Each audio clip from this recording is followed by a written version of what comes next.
How we get back on the road? Last time we said that we're running it up. Somehow again now we broke. Looks like we right back to stacking it up. We've been at this for a long time. We don't need nobody co-sign. Brother, we just gotta lock in. Already know that it's go time. Look out for me, like how I look out for you. Don't trust no one. I don't trust nobody new. Everybody gotta move.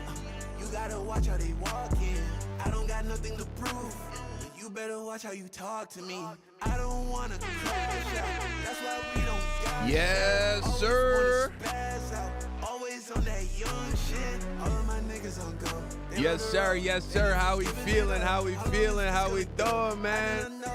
Shout out to that boy. Yay, man.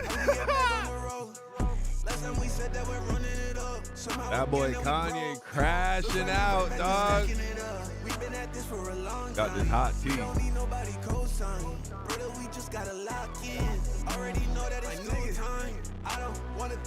It's hot. You know, like when it's so hot, just it barely grazing your tongue, pause, and it burns your tongue. What you did, I ain't trying to hear that shit, but I know that's what you did for a nigga. Ain't you trying to get your money up and go, nigga? I'm just trying to get this money. Don sipping on lean. Nah, I couldn't make it through a stream sipping on lean. Getting it up like it levitated. Don still, Kanye still tweaking. Yeah, no, I know. that dude is on one, bro. Yes, sir. Who we got in the building, man? Who we got in the building? Guys, I know we've been MIA for like a smooth 2 days at least. A smooth 2, maybe even 3. I lost track. I've been just taking it easy, man. I've been just taking it easy the last couple of days. But we back. We're recharged. We're ready to go. We're locked in. How y'all doing today, though? How y'all doing? Where you been, bro? I just been chilling with my wife, bro. I ain't gonna lie to you. Just been relaxing. Last couple of days, taking it easy. See, when you work for yourself, you don't really stick to, at least I don't stick to the whole, I take weekends off. It's more like I just go. Several days straight, like no breaks. And then you're like, dang, I need a break. And then you just randomly take a little break. But, just a couple of days. But I'm glad to be back, charged up, feeling real good.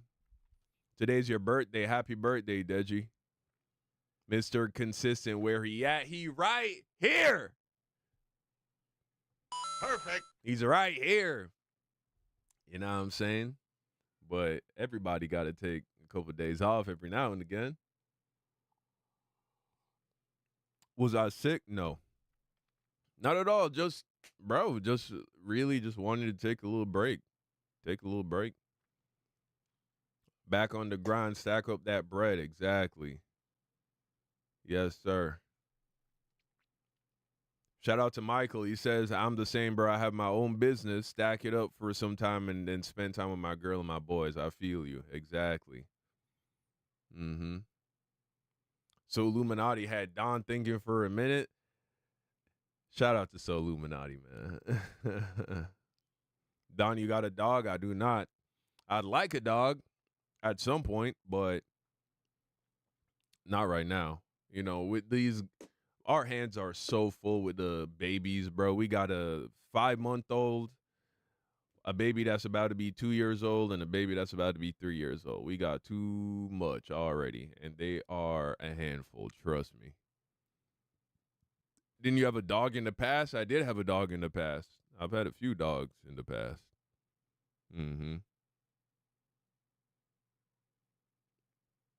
Ye was right. Well, Ye said a lot of things. You got to be a little bit more specific than that.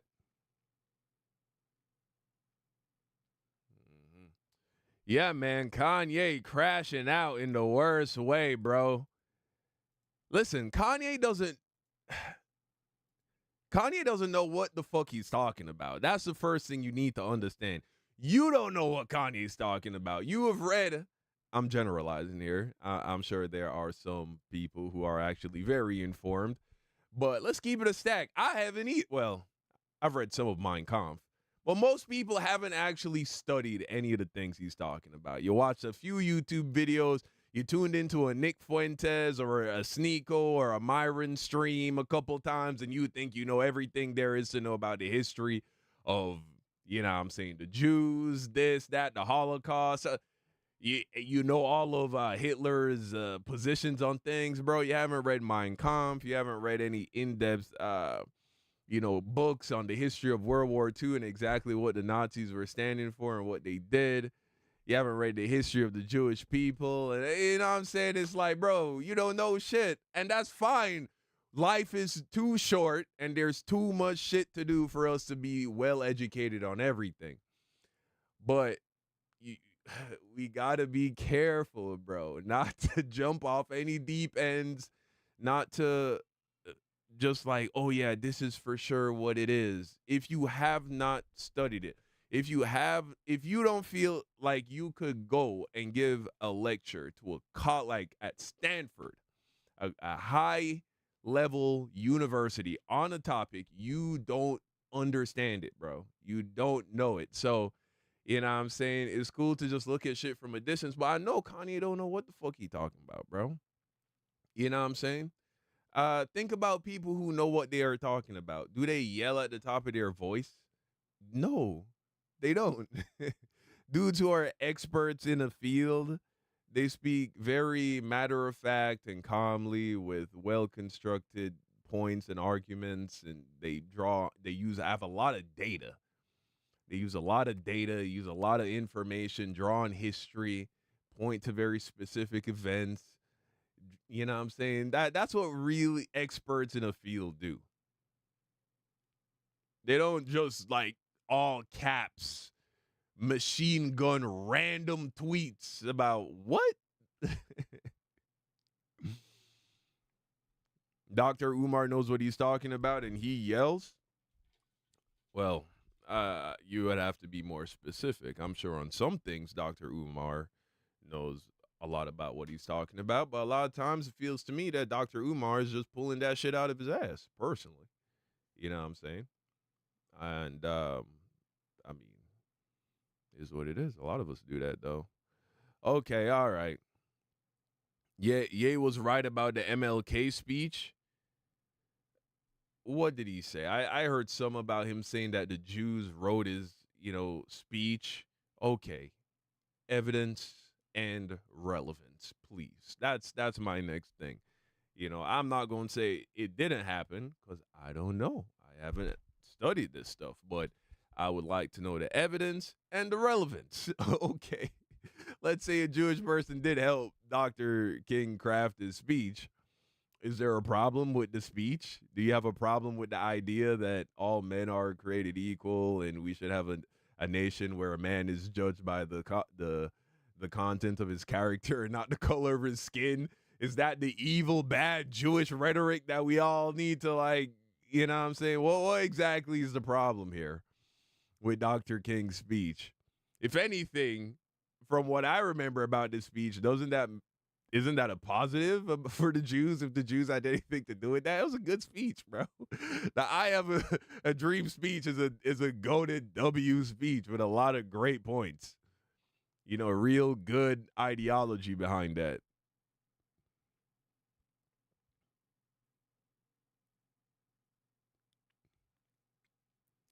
All right. What are we talking about now? When did this descent into madness, when did the descent into madness for Ye even begin? Who knows, bro? Who knows? Don, what are your thoughts on FD Signifier? I don't like some of his stuff, but some of his stuff is good. Some of his stuff is good. Some of his stuff, I think he sometimes goes a little too far in taking away the power that the individual black person has in changing their reality. But he does do some good stuff. So I used to not like him a lot. Now I'm a little bit more like in the middle, like, okay, he has some good points here, but I don't really have any strong feelings about him one way or another. It's like anybody else, bro. You're gonna disagree with some of the stuff he has to say. You're gonna agree with some of the stuff he has to say. But I ain't gonna lie to you. Coming out of like religiosity, it's eh, religion wants to turn certain people into like evil devils to rally people together to fight. And with when that's removed, you don't really like give a fuck. You know what I'm saying? It's like, oh, that's just a nigga with an opinion now. He's not like, the child of Satan trying to destroy the world. He's just a guy that you kind of disagree with about some stuff. It's like, you know.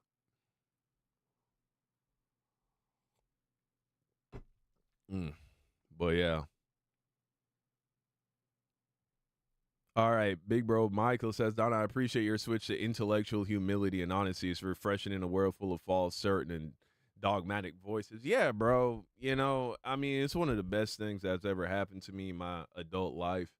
And I actually just started reading a book today about critical thinking and logic. A lot of us, if you're to be asked, do you consider yourself someone who thinks critically about things or uh, behaves logically about things? I think we all would just presumably say, yeah, I'm a logical person. Yeah, I think deeply about important things. But there is actually a skill, an art, a science to critical thinking. And man, I'm only like 2 chapters in. I just started reading it today, but great book. I think everybody should read some kind of literature that explores critical thinking and logic. I think we would be far better off as just a species if more people invested in that. To wonder why that isn't taught in schools.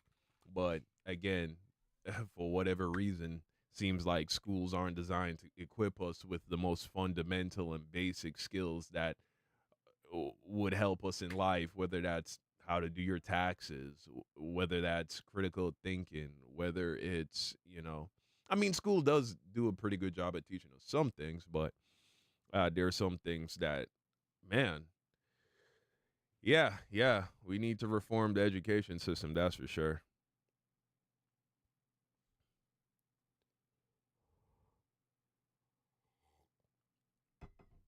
What are you saying about the geopolitics at the moment? What do you mean geopolitics? Do you mean like what's going on in the Middle East? What's going on, with America and Canada, or what do you mean? If you're talking about just international affairs in general, don't really have a position, been kind of unplugged from the news cycle lately as of late. I get the broad strokes of what's going on, but I'm not super dialed into that right now. Kind of got burnt out from the election cycle, and yeah, I don't really want to make content about politics or news or things of that nature. I experimented with it. I made a fat bag, can't lie, but it's not something I want to do long term.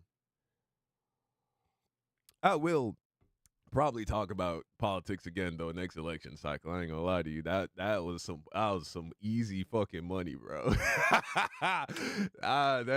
Golly.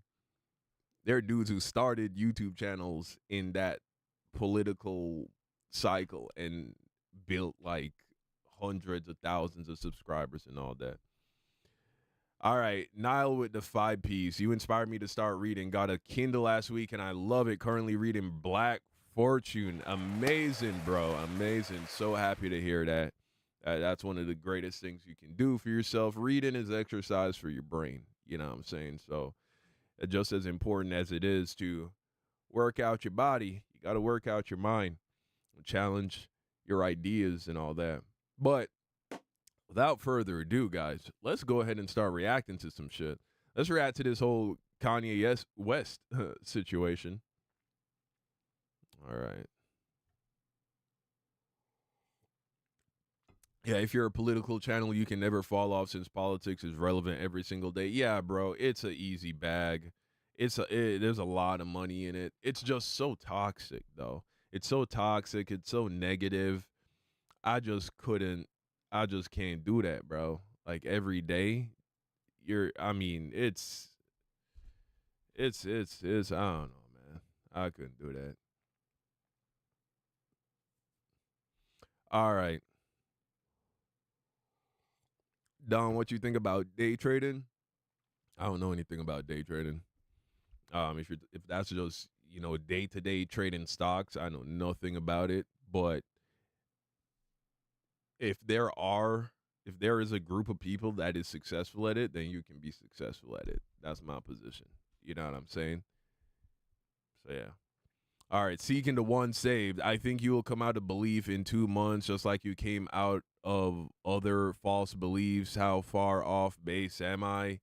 Do you think you might come out of what you believe now on that fact? No, I think you don't know me at all, bro. I think you get glimpses of my spiritual journey in videos that I make weeks, sometimes months apart, and you feel like you know me. You feel like, you see what's going on. You don't, honestly. I mean, I was a devout fundamentalist Christian for 3 years straight that never wavered at all. As I went from complete ignorance to becoming more educated on Christianity, the Bible, the history of the faith, my beliefs evolved over time because Christianity is an incredibly complex religion with a lot of moving parts. And that's just naturally, I think, what happens when you go from a place of complete ignorance and no allegiance to any denomination or anything like that because you weren't necessarily, raised in that denomination, or that's not your culture, like how Mexicans are very Catholic, for instance. And so I had no like allegiance to any denomination. And so as I explored and learned things, my understanding evolved, and that then shaped my theology. But this whole um I was just a Christian. I was a consistently a fundamentalist Christian for 3 years, and now I'm not. And that's just the end result of continuing to consume knowledge. And so yeah, continuing to consume data and information, and making my decisions based off of the information I have to work with, both in personal experience and just what the experts have to say.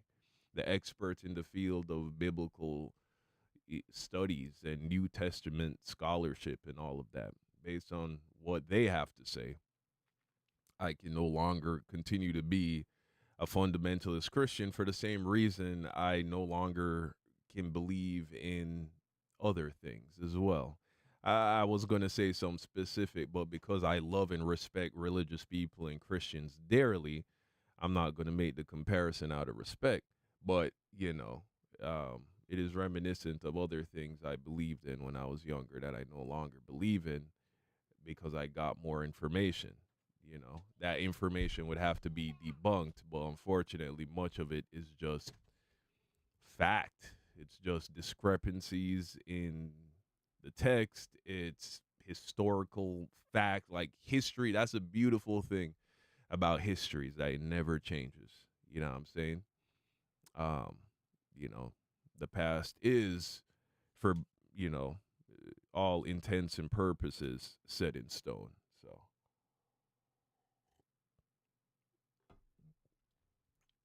all right, okay. Let's get this going, man. Let's get this going.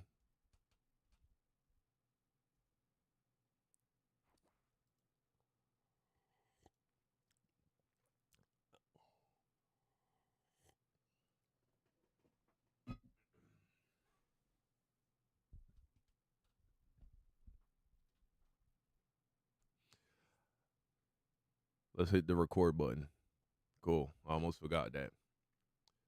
Kanye just had his worst meltdown yet.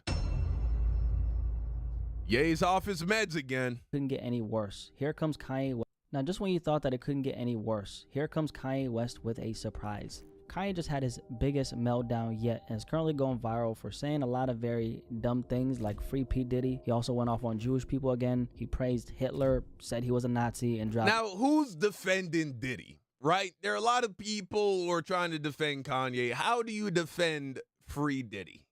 Explain that one to me, huh?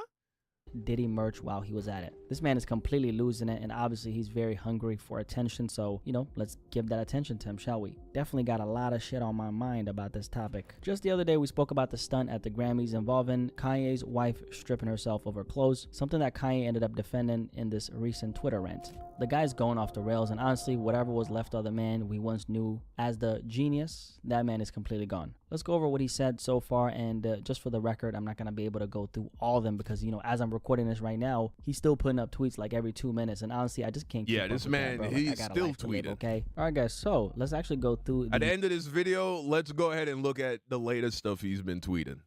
tweets. Okay, so the first tweet is Kanye says, "Free Puff, definitely don't free that ninja." And then he says, Diego, I don't know how you say it. That's an alcoholic beverage company that used to be in bed with Diddy, and then they ended up parting ways. And then after that, he says, "All you please come at me. That's how we know the coons left these white people." Okay, all right. Kanye, you don't get to call nobody a coon, okay? I don't even think you understand the definition of that word. And Jewish people tell you what to do and say, fuck Diego or Viego, and fuck all you niggas in advance. And then this is when he promotes the P. Diddy merch that he made, right? So as you guys can see, that's some Diddy merch right there. And then he says, "I'm selling the Sean John collaboration that me and my brother," he's talking about Diddy, "spoke about before they locked him up. We split in the profits 50-50. And then he says, "Puff get one call a morning." And then after that, he puts up these tweets right here. He says, "I got in the shower and thought of like 6 tweets. Let me see what I can remember. Please get back in the shower, Kanye." And then he says, "I'm going to normalize talking about Hitler. This is crazy." And then he says, What is this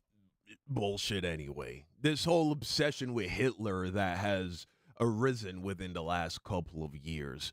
You see it nonstop on Twitter. I don't know about you, but I see it nonstop on Twitter. It's just people are I thought we had settled this. Hitler was a bad guy, huh? Did you not watch Inglourious Bastards by Quentin Tarantino?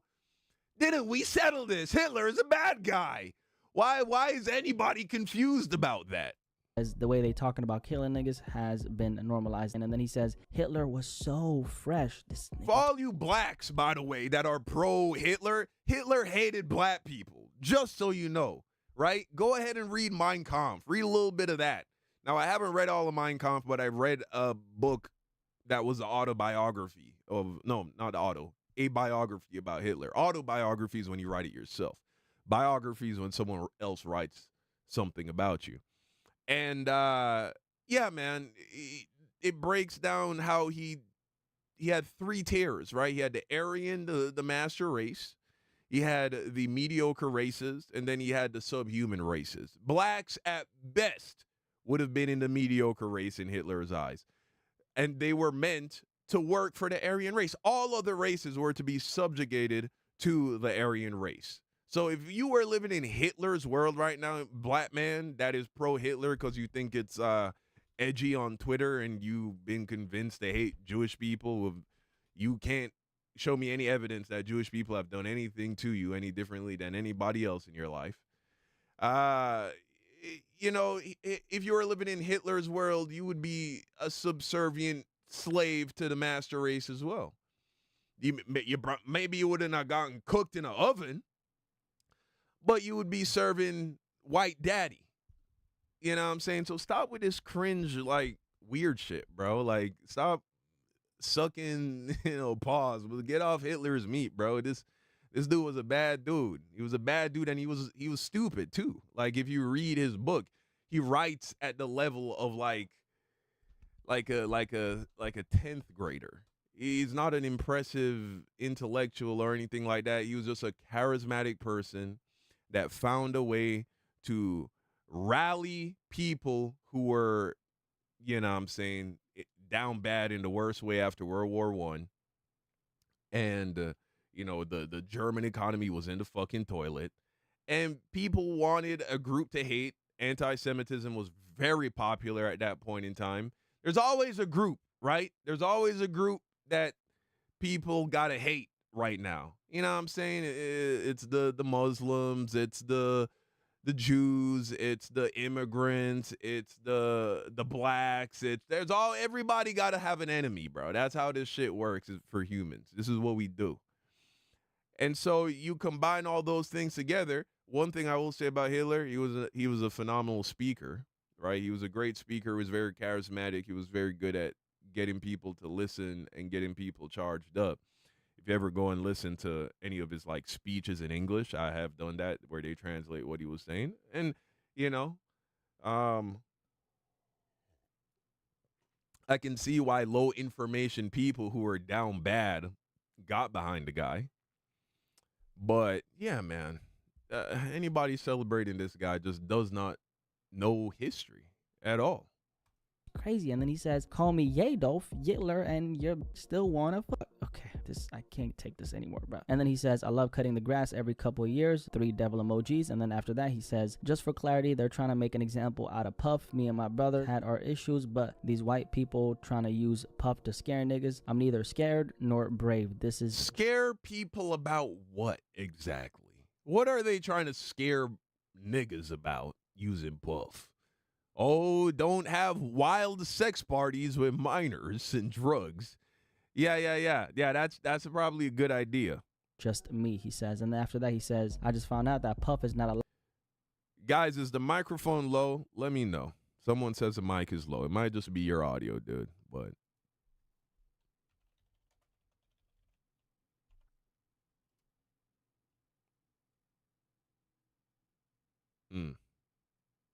Very low? Shit, then why y'all take so long to tell me, man? All right, it should sound better now then. I just turned it up in the computer. Low-key, my computer be doing this, bro. I don't know why it does this.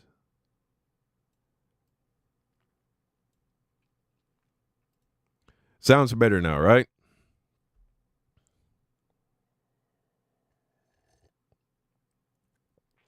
Yeah, I don't know why. My computer resets my input levels. I don't know why it does that, but oh well. I'll just try to keep that on my to-do list before I start a stream, is to make sure the mic is good. But shit, man, now I feel like we should start over this thing, but I already ranted so much. All right, let's just watch a different Kanye video, because I want this to go up on the YouTube channel. Let's start over. Kanye, let's do that. Kanye is a disgusting loser. Let's do...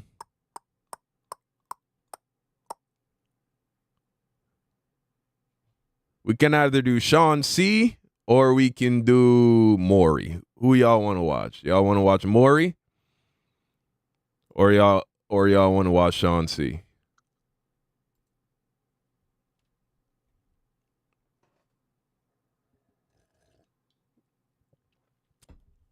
I'm seeing a lot of Maury's. Maury? Maury has more aura? All right, bet. Well, back to... All right, let's run this back. Kanye West is destroying his legacy.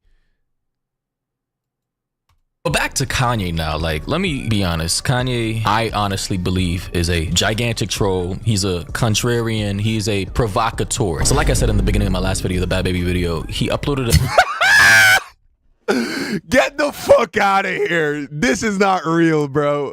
This is not real. This isn't real. Oh, no. He made a swastika shirt? Wow. a t-shirt to his website with a... Oh, it's real, bro. His Twitter. I wanted to make this t-shirt for years. My greatest performance art piece thus far. Wow. I ain't gonna lie to you. This shit's gonna sell out, bro. But who's gonna wear this? Who's gonna wear this, man? Like, only black people low-key could wear this and get away with it. And if you wear it, you're a goofy, bro, at the same time. You know what I'm saying? It's like, what? a swastika on it. He's selling that. I'm now on his website right now. I'm not sure where it is. I'm not sure if this is like a concept image he wanted to post to his Twitter to evoke erratic emotions from the general public, you know? Like Joe Billy's like, I bought one. Joe Billy been a anti-Semite though. He's our resident anti-Semite. Joe, I keep telling you to change your ways, bro. I keep telling you to change your ways. You don't gotta hate nobody, bro. There are bad people and good people in every group, bro. That's how that goes.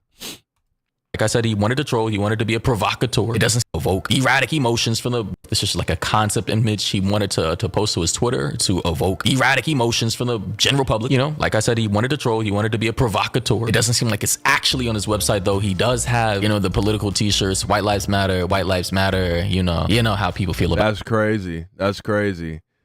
Kanye would never make a Black Lives Matter shirt, though. I'm gonna tell you that. And that's weird. Now, I get BLM low-key kind of messed it up because it ended up being ran by a bunch of people who scammed people with it. So that brand is kind of messed up. But where's the pro-black shit from Kanye? You ain't gonna see nothing like that. Kanye, he love putting on for the whites, bro. About that, you know, in my opinion, Black Lives Matters, White Lives Matter, Brown Lives Matter, every fucking life matters. White Lives Matter shirts and swastikas, bro. I mean, they say not all money is good money, bro. Whatever color you associate with your identity, which is kind of retarded in my opinion. Like, we really need to move beyond these color-based racial classifications. It will never happen, bro. Not until we go into the Matrix, bro. The real Matrix, the digital one, where everybody's like in Ready Player One. That'll be when race gets eliminated. Until then, it will never go away, bro. When historically that was never even the case. People just claimed their land, their roots, where their people from. You were from Kenya, Ethiopia, Morocco. Yeah, but even though that wasn't based on skin color, it was still based in tribalism and other people. So this idea, like, yeah, if you go back 600 years, we didn't have this concept of race like black, white, yellow, red, Asian, blah, blah, blah. That's true, but you still didn't fuck with them over there. You know what I'm saying? Like, oh, who's that over there? Yeah, we don't we don't mess with them. You know what I'm saying? Like, that's been how it is with humans, bro. Botswana, Poland, Ukraine, Russia, China, Japan. That's what you said. Like, if you think you could go back 1,000 years in the past and go marry some like Chinese woman or some Russian woman or whatever and think like their family would be like, oh yeah, it's okay, racism doesn't exist yet, it hasn't been invented yet.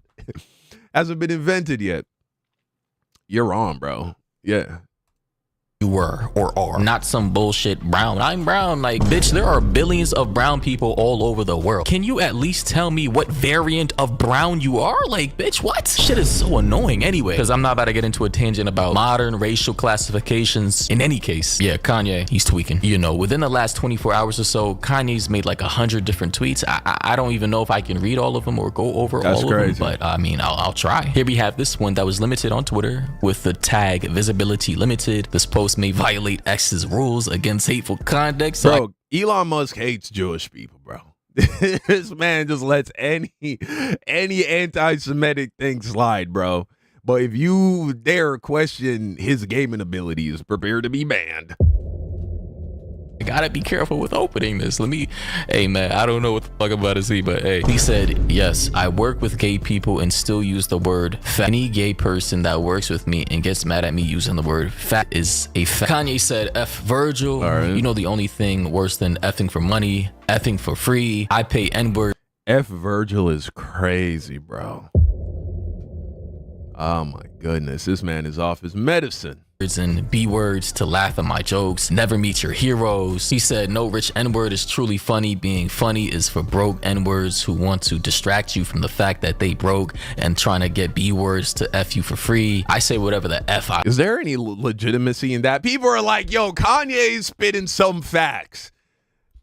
Let's think about that. No rich dude is truly funny. Nah, that's cap, bro, because there's so many like very rich comedians. You know what I'm saying? So nah, that's not true. I'm a Nazi. Let's see if y'all give that money. Also, I'm sure Kanye thinks that he's funny. Back. I love now what bitches. And what really got people was the fact that Kanye said free Puff, man said free Diddy. And apparently based on what I heard, if you go to this man's Instagram page, you'll see that he's following like 4 people, and one of the following 4 people that he's following is Diddy. Yeah, so a lot of people peeped that he was only following Diddy and his 2 sons, King Combs, and I believe this other one, Justin Dior Combs, along with his wife Bianca Sensori, of which she's private, or at least she doesn't make any posts. In his latest post, he posted Diddy's son. Of course, we have Master Glazer Pride. What is going on? By Zach saying keep Diddy locked up button, you know, farming for likes and stuff. Followed it up by saying, yay, check my DMs again, bro. Then he said, yay, I'll fly to Japan right now, let's make a song, bro. This man tweaking, bro. But yeah, I mean, again, Kanye as usual, per usual, being a contrarian, being a provocateur, and now he's selling like Sean John on his website, bro. I didn't even see that before. I really did not peep that. But yeah, this is a Sean John shirt, of which let me see his size. Let's see how much he's selling this shit for. $20, not bad, you know. Shit, not bad. Not saying I would buy it. I'm just saying, like, you know, somebody said, yeah, $20 for Kanye for some Yeezy merch. Okay. Bianca, for fuck's sake, take your husband's phone away. Yeah, he said, keep my wife name out your fucking mouth, you broke ass troll. And then he responded back by saying, and you get of my fucking page, you Nazi fucks. Bro, how you gonna tell a dude to keep your wife's name out of their mouth when you're literally parading her butt naked at the Grammys? What make that make sense? So clearly both. And then it went even further. Jasper said, enough trolling. This is actually the danger of him being independent. He's got no deals, no contracts, and he's still a billionaire, so he feels invincible. He feels like he can say whatever the fuck he wants and nobody can touch him, which leads to shit like this. And then Ye said, exactly, you broke ass slave. And then Jasper said, you're pathetic, bro. I'm sorry for your kids because this is just beyond sad. Which it is. It is beyond sad. Kanye's acting very childish, very sophomoric. Look it up, Google it, and very irrational and unstable. But the fact that he said F Virgil is kind of crazy. Like, if I had a dead friend who was like super influential to me in my life and my history and my trajectory from a young man to a middle-aged man, and I said fuck insert whatever name his name is, that's kind of weird. I mean, listen, I'm numb to a lot, weird. So I'm not surprised that Kanye's doing this or acting like this. I'm not condoning it. I'm not justifying anything. I'm just saying Kanye's a very... And that's true. Is anyone surprised? Is anybody truly surprised? I'm not even mad. I'm barely entertained. This is just like what you've come to expect from Kanye. Something to talk about though. Like, he's clinically probably crazy, like pharmaceutically he needs to take his meds. This is wild though. Like, it's incredibly distasteful. I don't know why he would tweet that. Really don't care if it's trolling or not, but alas, Kanye loves pushing the boundaries of what he can do and seeing if people will still rock with him or not. He's just incredibly immature, you know. And at this point, I think people just need to stop giving him attention. Separate the artist from the art. You could still bump his music, you could still listen to him, but just don't follow him on Twitter, don't follow his IG, don't follow his socials. Just literally save your playlist to your phone, your Spotify, Apple Music, YouTube Music, or whatever you use to listen to music on the daily, and that's it. You don't have to participate in Kanye's antics. You could literally block all his social media pages, filter out his name, Kanye, and you'll literally... Yeah, bro. And that's the thing though. Like, me personally, I don't care that Kanye is going off on these tirades. What's unfortunate are all the, especially young people who are so impressionable, that are going to take a guy like Kanye because for whatever reason, if you're famous because you have a talent, and even more so if you are able to become very wealthy as a result of that, people just are going to listen to what you have to say and think you know what you're talking about, because here in the Western society, the thing that we put at the top of the pedestal is wealth and fame and influence and clout. And so there are young people who are like, well, if this guy who's so rich and so famous and so decorated is saying this stuff, then maybe there's probably something here. And then they don't actually know how to study. They don't actually know how to research because they're not being taught that in school, right? How to do things in depth. All they know to do is look up shit on YouTube and look up shit on Wikipedia. They have no idea. They have no interest. They have no interest in reading 300-400 page books that discuss the matter that they are playing with in their mind. In fact, they don't even know that that's what they're supposed to do. We live in a world where you watch a couple YouTube videos and then now you're an expert and you can start talking about it on the internet, you know? And so they don't even realize that that's not right. Things shouldn't be like that. Anyway, they fall into this trap. And unfortunately for most people, it's going to take them years, many, many years to come out of that trap, many, many years to wake up and realize how much of their life that they wasted believing this horse shit. You know what I'm saying? And so it is what it is. And that's what's unfortunate with a guy like Kanye, because he has so much influence and he's just going to lead people. And then he's just going to continue being a billionaire, flying on private jets, having a fun time, you know what I'm saying, sleeping with hookers probably. You know, how can a man ever truly be loyal and dedicated to a woman that he flaunts naked like that? You know what I'm saying? That's not his girl. That's our girl. It's everyone's girl. We all get to see the goods. And so I wouldn't be surprised if he's also, you know what I'm saying, just living that life. Makes sense to me, but man. Really never see another tweet from this man again. So I genuinely believe that the way that Kanye is farming for likes and clout and social media attention as if he doesn't already have enough, the people responding and quote tweeting and the replies acting like they're shocked. Oh my God, Kanye just tweeted this, as if we're not all used to this by now. The people acting like they're hurt by this. You're farming for likes, clicks, and clout too. Be fucking real right now, bro. Keep it a bean. You don't really care as much as you're trying to pretend that you do. Or maybe I'm off on that. Maybe people are really taking this to heart. Maybe they really are seeing Kanye tweet all this cliche, typical shit he's tweeted a million times before, and they're just stumbling and crumbling on the inside and crying like they mama just died and crying in the corner and burning all their Yeezy merch and wiping the tears away from their face as they're removing all Kanye's music from their playlist. Like, maybe this shit is really devastating to some people. But to me, I just like, been there, done that, seen this from Kanye a million times before. Yeah, when Through the Wire comes on, I'll be affected 0%. I'll be able to enjoy that track less 0% given all of this stuff. I've always been that kind of guy. I've never like had any bad feelings about like Michael Jackson or anything like that, his music, you know, or his performances. I've always been a separate the art from the artist kind of person. That's just me personally. But I can understand. There are some situations though where I can see it, like with the Drake situation. Man, that I ain't gonna lie. That did, for whatever reason, Drake songs just don't hit the same. The old stuff still hits. The old stuff, I was listening to Trophies the other day, still a banger. You know what I'm saying? Good art will always be good art, regardless of the artist, bro. Or like, none of this should be new. Kanye's tweeted a lot of disgusting stuff in the past before. Chad say Michael Jackson's innocent. I've never said he was guilty, but I think there was a point in time where we were all considering the possibility that he did do some things. And even during that point, all I'm saying is Thriller was still a banger, bro. That's all I'm saying. I'm not saying anything one way or another about his guilt or his innocence. You know what I'm saying?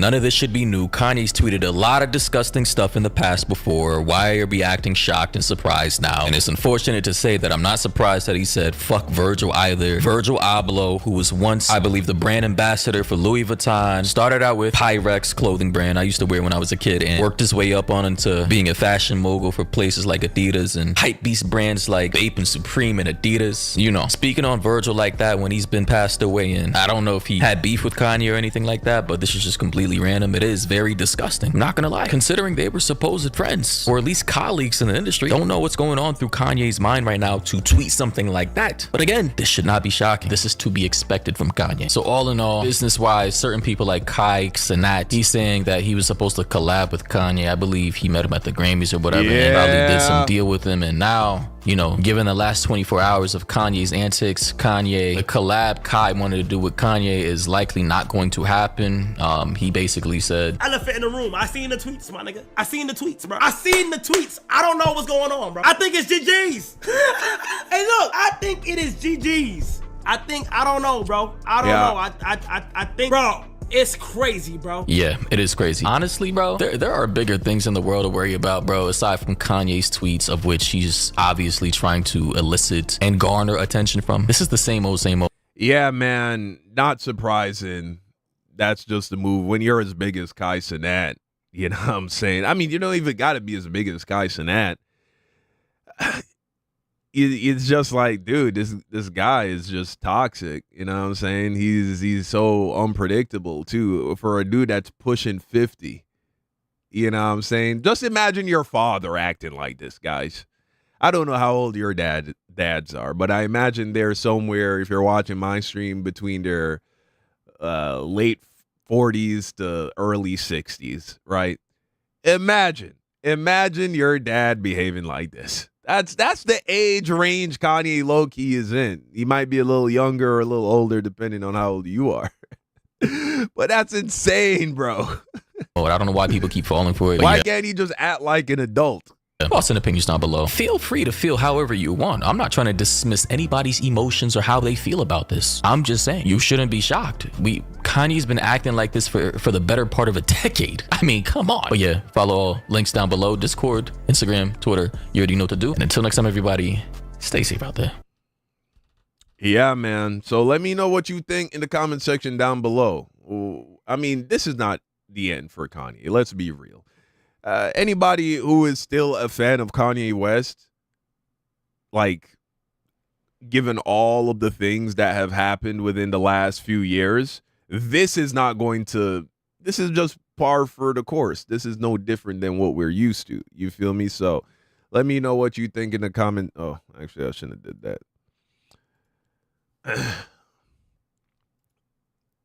Let me know what you think in the comment section down below. Thank you for watching. And until next time, peace out. All right, guys. Now let's go ahead and if you're new to the stream, I do that little outro at the end of each clip we watch because you never know which one is going to make it to YouTube as a YouTube video. So just get used to that. You know what I'm saying? Maybe I should record like a outro that I just put at the end of each video because it kind of does break the third wall a little bit or the fourth wall a little bit. All right, so someone said they wanted to watch the Sean C version. Let's see if the Sean C video is any better. Man, it's over. Let's see. Maury kind of had a chill attitude about it. He wasn't really pressed about it. That's like where I'm at. Who cares? This is Kanye being Kanye. But, Sean C, he seems a little bit more upset. So let's go ahead and watch this clip now. All right. Kanye West is a loser. Video by Sean C. Let's hear what he has to say about the recent Kanye West or Ye West crash out. Man, it's over. It's cooked. GG. All the words that you can use to describe a situation that's beyond the point of no return. It's too far. It's too far gone. He's too far gone. It's over with. This is the official close of the Kanye chapter. See, the thing is, right, Kanye West, when he used to be contrarian, he would try to accompany it with some level of thought, you know. All of those arguments that he had maybe, I don't know, what was it, 7 years ago, where he's on TMZ, and even those were horrible, but it seemed to stem not just out of some like maybe temper tantrum or some want to be noticed so badly that you're literally saying anything. It seemed as if, at least back then, though those arguments were terrible, he was trying to articulate his point. I'm not blaming the fans. Yeah. Definitely Kanye from about 7 years ago, 8 years ago. Even if he was mistaken, even if he was wrong, even if he was ill-informed, he seemed like he was saying these things because he truly believed them and he thought they were important and he had a message that he wanted to get out, right? Whether it be the whole, Kanye's been on this whole all lives matter shtick for a while now. And so even when he was on that, he tried to, is like, what do you say about slavery again? I can't remember. Black people chose to be slaves or something. Even though, and we're not going to get into that, picking that apart, but he seemed like he had like a real message he was trying to get out, and he had, for the most part, good intentions. Now it just seems like he's just saying whatever to get a reaction on Twitter. You know, there is no genuine like struggle behind it. There is no truth, ultimate truth he wants to get out. He's just saying shit that he knows a certain subset of the internet, his fan base, is going to rally behind. And, you know, he knows it's going to get people talking about him before he drops his newest album. I'm not. Y'all don't have control over what Kanye West says. You aren't going to be the needle. But a lack of engagement, I think, is what's required when you see people doing things like this. Kanye West is incapable. Joe Billy says, for real, slavery's a mindset. Okay, bro. Let a couple dudes with guns pull up on you unarmed, put you in chains, and then force you to work. And if you don't work, they're going to kill you or torture you. You know what I'm saying? Now, is that a mindset? Some people can kill themselves. Most people can, I don't think. Most people can't bring themselves off themselves. So they're going to be slaves, bro, until further notice. Okay, slavery is not a choice. Nobody chooses to be a slave, right? Because if they knew there was a choice, they would choose otherwise, right? So, yeah. Yes, Kanye and things like this. Kanye West engagement, I think, is what's required when you see people doing things like this. Kanye West is incapable. Yes, Kanye West is incapable of making noise musically currently. He has no ideas, nothing thought-provoking, nothing left in the tank musically, because if he did, this level of expression wouldn't be coming out on Twitter. It would be coming out through song. Now, just because Kanye is a musician, it doesn't mean that the only medium in which he can express himself is through music. It just doesn't appear to be a coincidence that the music quality has significantly dropped over the last 5 years. He's no longer in that musical GOAT conversation. He's dropping trailer after trailer and snippet after snippet of this AI bullshit all over his social media, trying to garner attention and noise, and nobody's biting at the bait. Now my guy's just saying anything. And it's sad, you know. I was just listening to Vultures today. I'd never listened to Vultures. I got through maybe a quarter or a third of the track list. And I will say it wasn't bad, right? But it also wasn't remarkable. I can't remember a single song that I listened today that left an impression on me, or that made me think, oh, I want to go back and listen to that song that I was listening to earlier. It's listenable, which you should expect from one of the most talented musicians of all time, that if he's going to put out a project, it would at the very least be listenable. But are we getting anything ground moving, earth shattering from Kanye at this point? Not that I've heard, you know. Maybe if I listen to the rest of it or listen to Vultures 2, from what I've heard, Vultures 2 is worse than Vultures. And so, yeah, we'll see. I'm not telling you to feel bad for Ye either. I don't believe this is one of those like mental breakdowns or one of those episodes. I genuinely think that he is so beyond the point of just being creative and putting together a thought-provoking song that he's resorted to having to be acknowledged via Twitter by saying literally anything. It doesn't have to come from a thought. It doesn't have to come from a deep-seated emotion. It doesn't have to come from something that he's been sitting with for a while.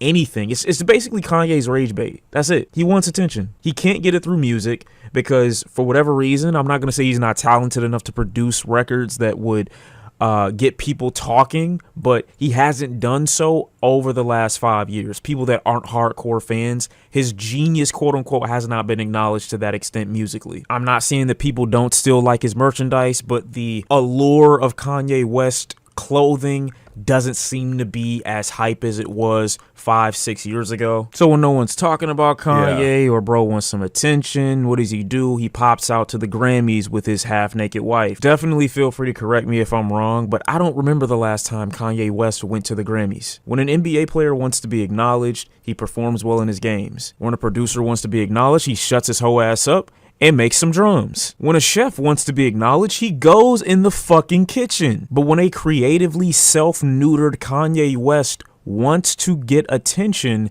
he goes to Twitter. That makes no fucking sense. Yeah, bro. And even if Kanye wanted to say all this shit and make it sound intellectual or whatever, he could just put it in a song, bro. Like, if he just put it in a song, he would, a lot of this backlash, you can almost say anything in a song and get away with it because it's art, it's music. But he's lazy. He's lazy. He just wants a reaction. He's bored. I don't know what's going on with him, man. He's mentally unstable. Mentally fit people do not, like, walk outside with their wife's butt naked, guys. You realize that? Kanye's a crazy person. People are like, yeah, he's not crazy. Yeah, he is. Okay? Because, you know, who does that? Who takes their wife, right? This isn't some thotty that he just met last night and he's trying to do some weird, you know, Hollywood artistic stuff. This is supposedly his wife we're talking about here, right? He's crashing out on dudes on Twitter saying, keep my wife's name out your mouth. Who does that but a crazy person? He's literally a crazy person. The guy who's produced some of the greatest records you've heard in your life, who's been acknowledged in the fashion industry, his creative juices are so sapped up that instead of creating better material, he'd rather resort to I love Hitler tweets. I think it's up to the people to do better and just not unironically engage with him.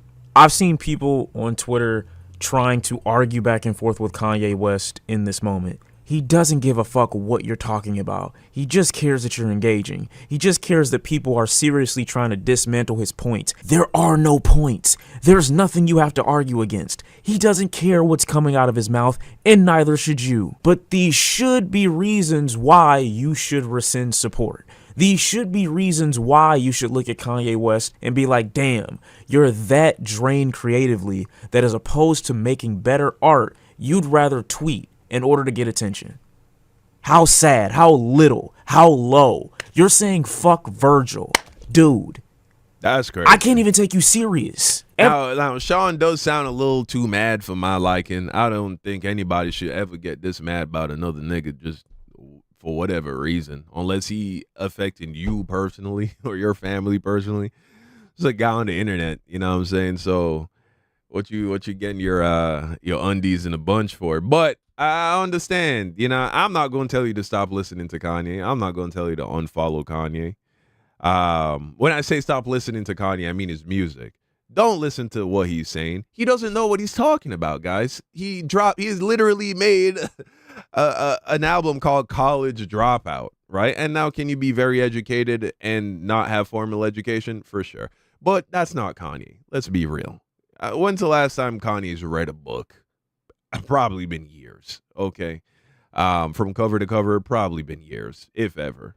And so you shouldn't be taking, you know, you can hear anybody out, but definitely don't take what he's saying as gospel or as any strong evidence that you should believe this or that.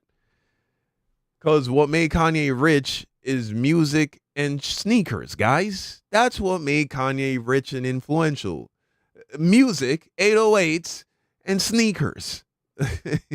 Okay?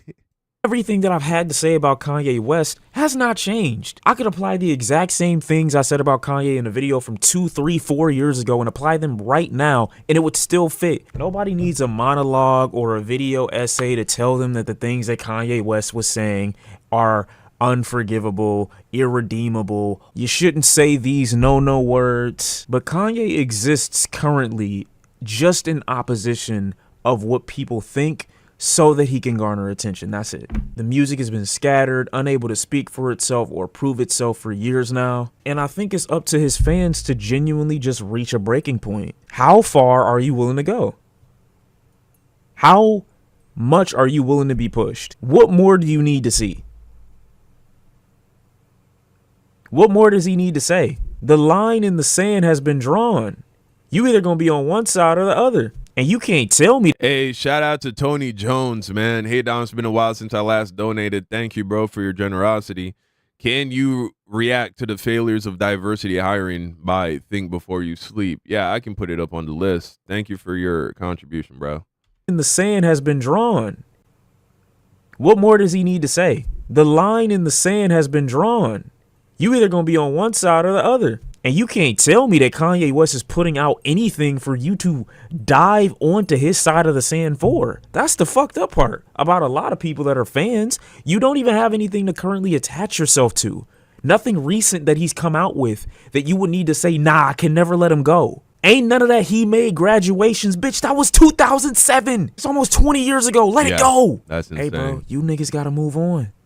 I'm sorry. He's done miracles on me, not today. He's not lost. He's not going through a breakdown. He's a coward who's currently running away from his inability to create. It's so odd that he had such a fixation on Drake's downfall this summer when it seems he shares Drake's issue in this inability to acknowledge yourself as the problem. The issue is always external with these people. Are you that big-headed right now? Have people fed your ego to that level? I'm not gonna call it a fall off, but you know, I don't know if it was Ice Cube or whoever said it, that you get like 3, 4, 5 years in your prime as like a rapper where you're popping and nobody can fuck with you. And to Kanye's credit, he's been relevant and popping for like way longer than that. And that level of visibility and constant admiration, I think, has helped feed into this idea that he has of himself, where he's entitled to the people's support, where he's entitled to the people's engagement and interest, and he doesn't have to work for it. And to a certain degree, they've proven that he doesn't need to work for it. They've shown that regardless of whatever it is that you do, regardless of whatever it is that you say,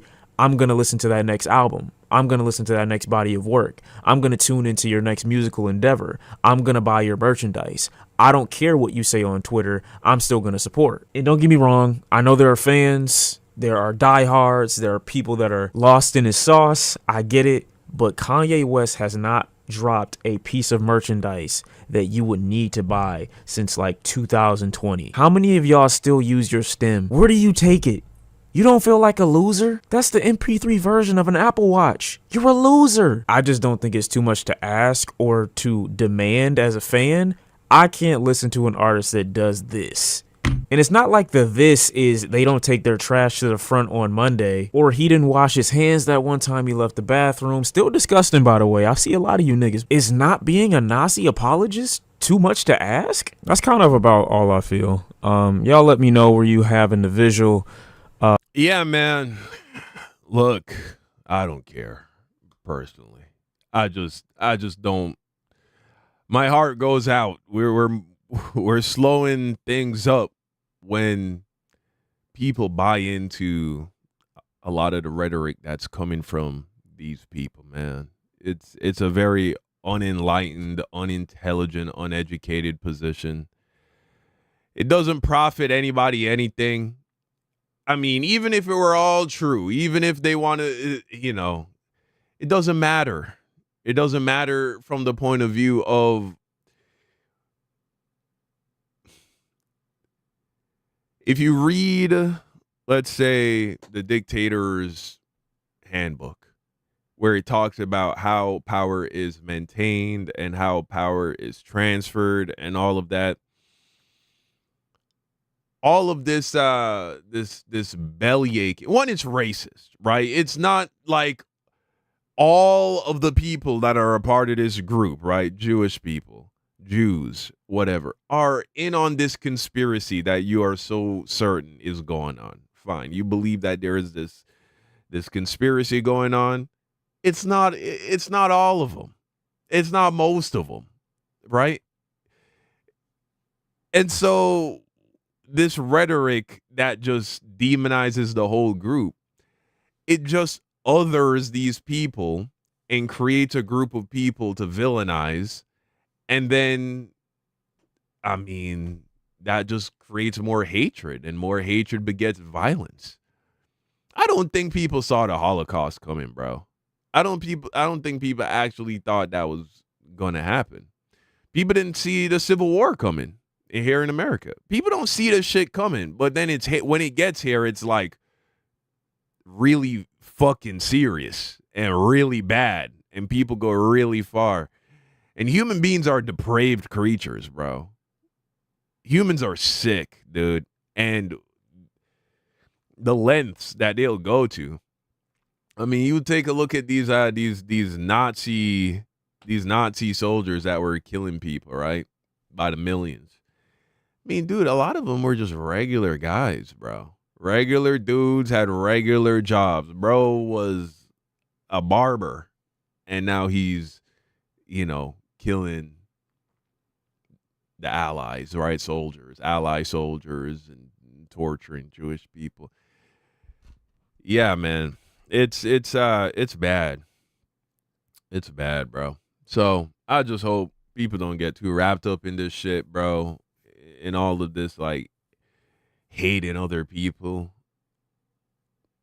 That's not what's in your way, dude. Clearly it wasn't in Kanye's way. The man's a billionaire. Ain't that some shit? A lot of these dudes who bellyache and cry about this these dudes are making way more money than you'll make in your life.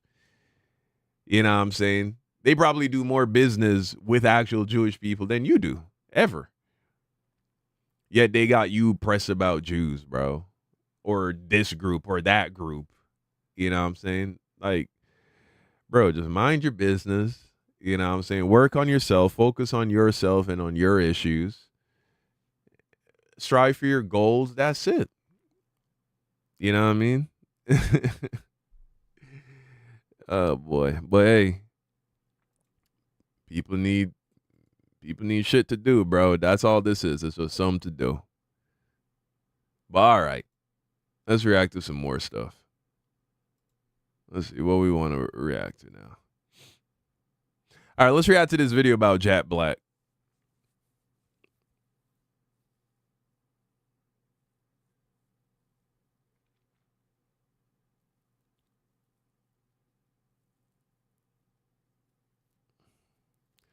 All right, cool. Why Jack Black is losing thousands of followers. Well, what's going on with Jack Black, man? I thought everybody loved this guy. Jack Black is a national treasure. We must protect him at all costs. Okay. Comments such as this were normal just 1 year ago, but after a string of unexpected controversy, he's not only losing thousands of followers, but every Jack Black comment section is flooded with negativity. Compare this to only 11 months ago, when we listed Jack Black amongst celebrities who have basically zero haters. There was nothing controversial about him. In a Reddit thread asking about the most beloved celebrities, one of the top comments was Jack Black. He's just such a lovable guy, how could you not like him? He never took life too seriously, always trolling the paparazzi and acting like a fool for the public's entertainment. By starting his own YouTube channel, Jack Black showed that actors are still just normal people. Hey, what's up? It's me, Jack Black. This is my new YouTube channel, Jablinski. Giving him a relatable edge that made his fans adore him. So when he'd faced his first controversy roughly 2 years ago, his audience was generally forgiving. Jack Black had shown his support for a charity named Autism Speaks. Articles explained in 2013 he hosted— Who's hating on Jack Black for supporting autism-related charities? What's going on here? What happened? Autism Speaks benefit, and in 2015 performed at the Lighted Up Blue Autism Speaks fundraiser. In 2018 he'd promote the charity via Twitter, perhaps ignoring it being extremely controversial. Autism Speaks hates autistic people. What? For over a decade, Autism Speaks tried to find a cure for autism. They treated autism like it was some type of disease that could be cured. Okay, I mean, but is it not some kind of genetic, like, mutation? I mean, it's not typical, right? It's not normal. It's not normal. So, I mean, this is kind of a weird thing to hate on. Like, oh, can we look? I used to work with autistic kids before I became a YouTuber. There was a point in time where I did this like behavioral like assistant job thing. I worked alongside a psychologist, and there are a lot of autistic people. They struggle with interpersonal relationships and communication. Yeah, they might be really good at math or chess or something like that, but they have challenges, that can really affect them in the workplace, that can affect them when they're trying to find someone to date. I think they have a whole TV show about it. So I don't know why we would demonize an organization that is trying to see whether or not something can be done to alleviate those problems. But all right. People therefore complained on Twitter, friendly reminder that while Jack Black is currently trending, he has donated to ableist and eugenicist organizations like Autism Speaks and Next for Autism that focus on fixing and curing autism, a neurological condition. He has also attended Autism Speaks galas, yet his audience gave him the benefit of the doubt. Maybe Jack didn't know it was a bad company and was just trying to do something good and got duped. Just playing devil's advocate, what if he's unaware of the problematic issues? Jack Black seems like a decent person. This explains why he'd also give political opinions, but with his comments now reading, never get political, it always ends wrong. This had become a primary reason for the fall of his reputation. Now, Jack Black has always been politically outspoken, but would make his arguments subtle and funny in the classic Jack Black style. For example, in 2017, Tenacious D performed This Government Totally Sucks, in which they joke about Benjamin Franklin getting naked and smoking weed. Similarly, in 2020, Jack Black made his own commercial, stating it's time to be a hero with a mask. Not this kind, but this kind, before jumping headfirst into his pool. Videos like that were pretty smooth and inoffensive. However, by 2023, his political opinions were less about the comedy and significantly more direct. For example, he'd give his opinion on the Israel-Palestine war, for which he was heavily criticized to the extent that people called for a Kung Fu Panda boycott. When he shared an image reading "Climate change is a human rights crisis," the comments again weren't too positive. Goodbye Jack, you lost me there. Nobody needs you to guide them politically. You're a professional court jester. That's why we watch you. OMG, LMFAO, Jack Black, you've gone down the gutter. In the meantime, about half of his Twitter became political retweets, peaking in June 2024 when Jack Black endorsed the president. A few days ago, my manager called me and said George Clooney and Julia Roberts wanted me to help out the president, and I said, I am in. When and where? He proudly reposted the video to his Twitter, but with almost as many replies as the post had likes, it's safe to say his message didn't land so smoothly. Love your work, I just wish you didn't endorse anyone. Hollywood needs to stay out of politics. You were a part of a lot of people's childhood laughs. Now you're just a deadbeat sellout. What a shame. That's crazy though. Calling people sellouts just because they disagree with you, man. Like, you have a political opinion, you probably talk about it on your social media, you just don't have any followers. Celebrities are no different. And so you can disagree with the guy, no doubt about it. And I invite you to disagree with whoever you disagree with. I'm just saying, calling him a sellout just because he sees the world differently than you do is insane. I do agree, though, if you are someone who is an online influencer or anything like that, and you want to have the most success possible, the most money possible, and basically not have anyone have any strong feelings of dislike against you, don't ever get into controversial topics, right? Like politics, religion, and things like that. So this is to be expected, and I think Jack Black saw this coming. I guess he just felt very strongly about this thing. You've only alienated your fan base. We're here waiting for you to do better, although these were the more polite replies as they only got worse. Over 15,000 people supported a response reading, add Jack Black to the list of pedo elites. Repost if you aren't surprised. Numerous other memes pushed similar allegations, with another person straight up stating, here's an awesome tip. Stay away from the pedophile at Jack Black just because he endorsed a presidential candidate. That's insane, bro. That's insane. People calling him a pedo. Where's the evidence?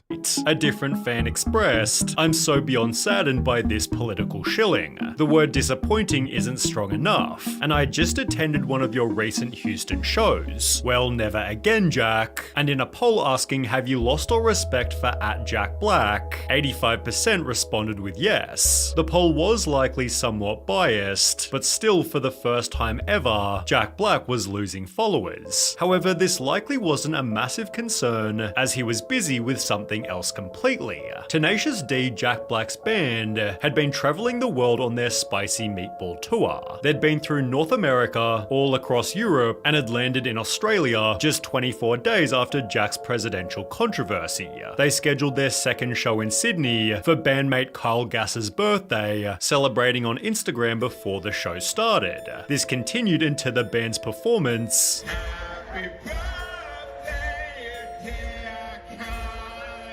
which would lead to the following interaction. Don't miss Trump next time. That's crazy. That's crazy. See, and that's yeah. Wishing that somebody gets shot in the head. Yeah, that's gonna get people to turn on you for sure. Mixed feedback immediately rolled in. Some people said that they're a comedy band that make dark jokes. It was a joke, they make jokes. JB and KG Cope. That's what we're all doing. Everybody's just coping for their team, their guy. Everyone's just fucking coping all the time, bro. Like, I had that thought yesterday. I was like, everyone's just coping constantly about their guy, their team, their tribe, their everything. Just cope. It's like, it was just a joke, bro. But, of course, if she wasn't a fan, she'd be like, oh, well, off with his head. Humans are weird, dude. they're good human beings with good intent, whilst others plainly stated, sorry Jack, but I'm out. One senator tweeted, there is no place in Australia for those who wish for the assassination of others, demanding that Tenacious D must be deported immediately. As a result, Kyle Gass apologized, writing the liner That's also crazy too, though. It's like, what? I mean, geez, what is going on? Improvised on stage Sunday night in Sydney was highly inappropriate, dangerous, and a terrible mistake. It was dangerous, though. The normalization of, like, trying to... Nobody should want any presidential candidate to get shot at. You know what I'm saying? Like, we should all want the human race to be civilized, at the very least. We don't want society to descend into anarchy and chaos, because... when that happens, everybody's screwed, bro. It's going to be real bad for a while. And so, yeah, definitely I agree that this should have been handled with all the seriousness in the world. And you have a stage like that. Actually, now I think about it, maybe this wasn't too much of an overreaction, given the state of things. The man did just get shot in the air. You can't have a huge platform like that and saying things like that. Yeah, I guess getting deported from Australia probably wasn't too much of an overreaction. I don't condone violence of any kind, in any form, against anyone. What happened was a tragedy, and I'm incredibly sorry for my severe lack of judgment. I profoundly apologize to those I've let down, and truly regret any pain I've caused. Jack Black added, I was blindsided by what was said at the show on Sunday. I would never condone hate speech or encourage political violence in any form, but after rewatching the clip, people didn't buy it. Black was blindsided. He laughs when Kyle says it. He doesn't condone that kind of speech, but you see him laughing when the comment is made. Yeah, I can give him a pass on that, though. I feel like we all do shit like that. You know what I'm saying? Like, somebody says something at the wrong place at the wrong time. They're your friend, but you're kind of trying to smooth it out. You're trying to play it down. Yeah, that was a fucked up joke, bro. You know what I'm saying? I don't know if I don't think he wanted him to say something like that. I think it might be putting too much on it to crucify the man just because he laughed in the moment. I think we all do shit like that in similar contexts. Apology continued. After much reflection, I no longer feel it is appropriate to continue the Tenacious D tour, and all future creative plans are on hold. I am grateful to the fans for their support and understanding. He'd stated in an interview 3 weeks later, we need to take a break. Everybody needs a break sometime and we'll be back, but it was already too late. Even those people who didn't mind the joke were disappointed by Jack's lack of support for his bandmate. Your friend of over 30 years says one bad absurd throwaway joke that gets an overreaction. Like, have at least a bit of backbone and stick up for your friends. A different person said the weird thing with cancelling the Tenacious D tour over a bad Trump joke tells me yeah, dude cares more about money above all else now and will throw friends under the bus to maintain Bro, he didn't throw him under the bus. He literally said he loves him and that we'll be back, but we got to take a break. Dudes are getting too invested. I think that was a good move. What? But also, it wasn't just a bad joke.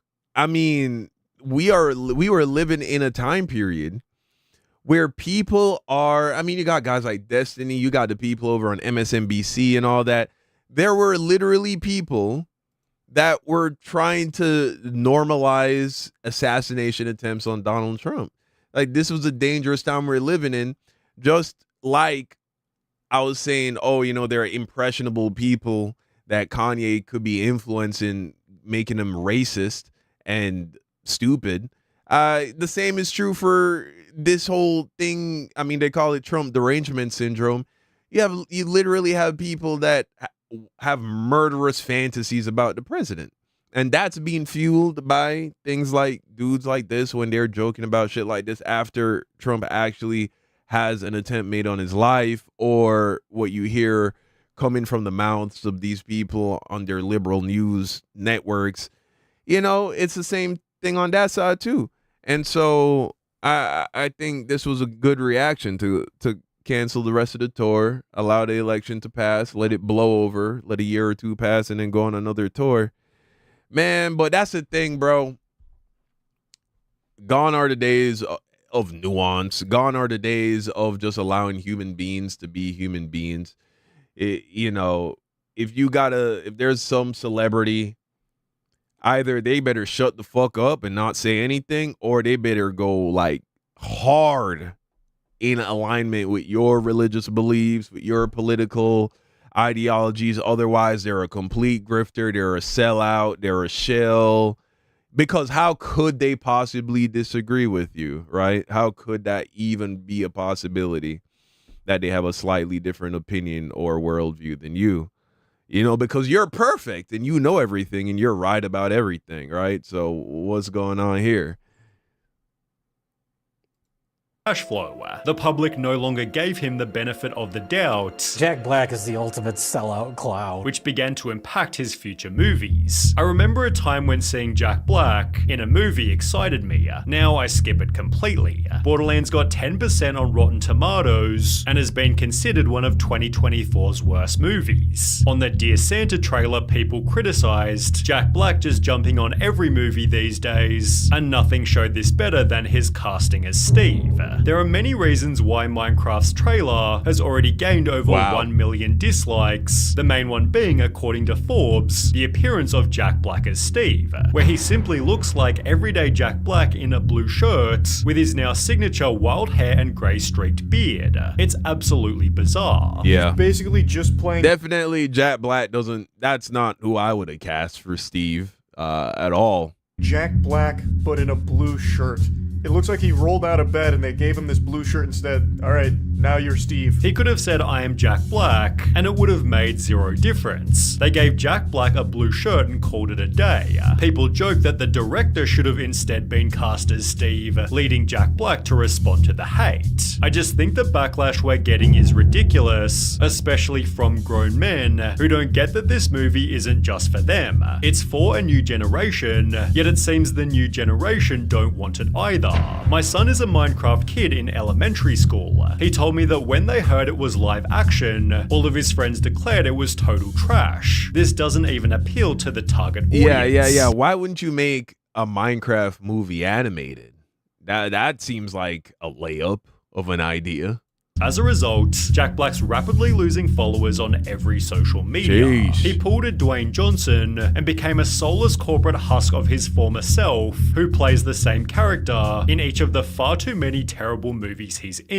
Yeah, man. So that's the situation with Jack Black. Personally, I think a lot of it is somewhat overblown, but he did bring it on himself. He's a titan in the industry. He's a veteran as a celebrity.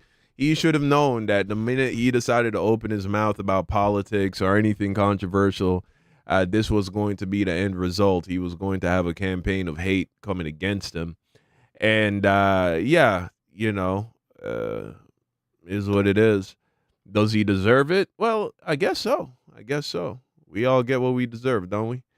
All right. Well, thank you for watching. You know, I should just, because it kind of throws off the stream, though. I'll just do an outro. I'll do one outro. I'll record it, and then I'll put it at the end of the videos. We can just keep the stream going. I don't want to do that. It's getting awkward. Yeah, man. Let me see what chat's saying, though.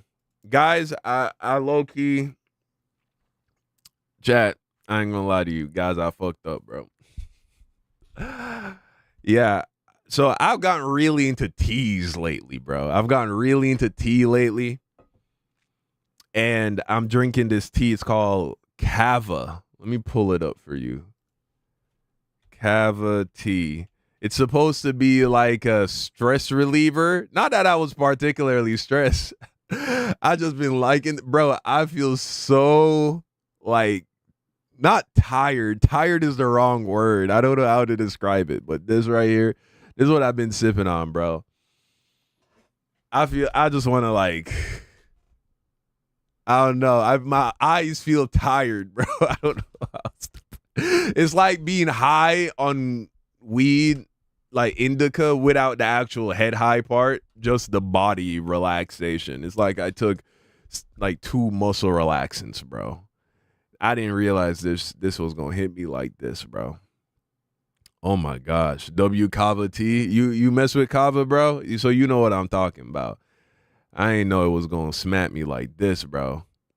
Don, you British now? Bro, I grew up in Jamaica, a British colony, bro. You know we mess with tea heavy. I grew up drinking tea every morning, bro, since I was a kid. Before school, you drink a hot cup of tea, bro. So I've been on the tea wave. Yeah, I shouldn't have drank this, though. This thing is this is nerfing me, I ain't gonna lie. Bro, look, zooted up off tea. I know, right? Shoot.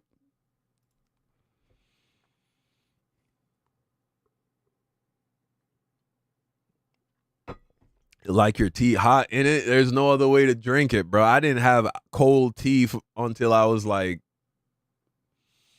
a teenager, bro, like 18. I moved to America and people are talking about iced tea. I was like, iced tea?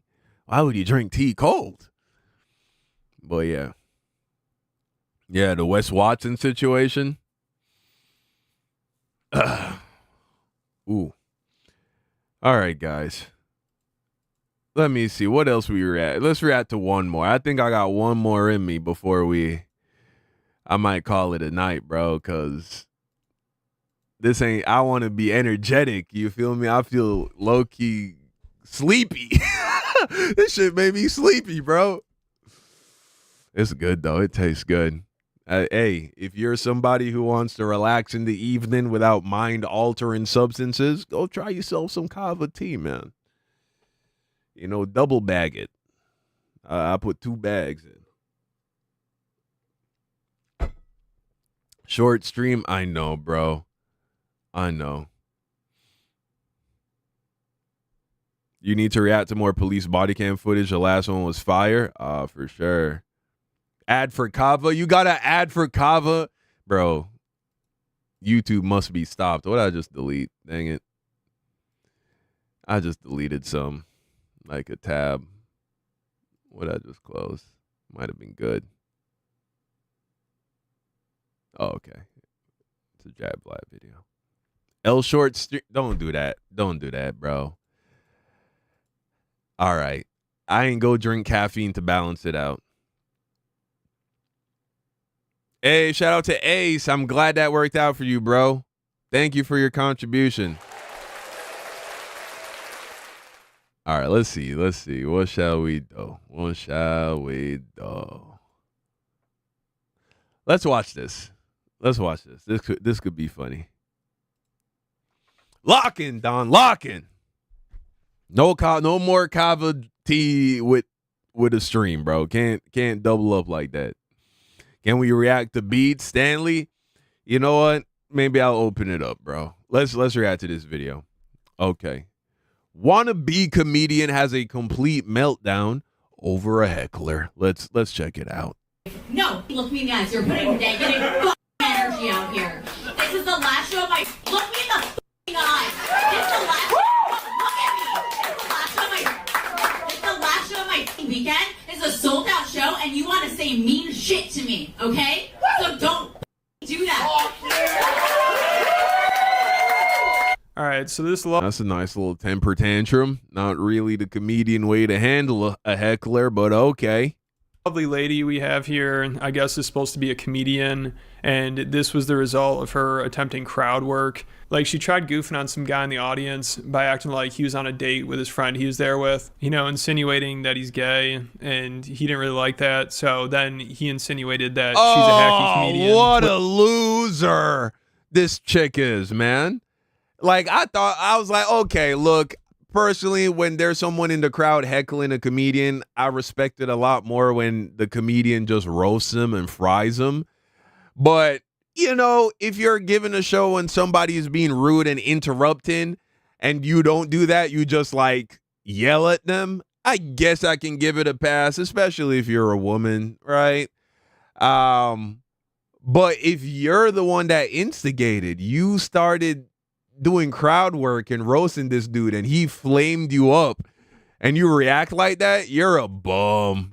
Which then resulted in her proving she's a hacky comedian by flipping out and screaming in his face. You know, instead of her roasting him and trying to prove that she's funny, she just resorts to throwing a temper tantrum, which I guess is pretty funny, especially the fact that she posted the video herself and was acting like she owned the guy. You know, she thinks she handled this well, like she's proud of this. Wow. And she also acted like she was standing up to a bully or something, even though it's not like this guy just randomly started insulting her out of nowhere. You know, it's not like he just randomly heckled her. She started to show with him, you know, she started goofing on him a little bit.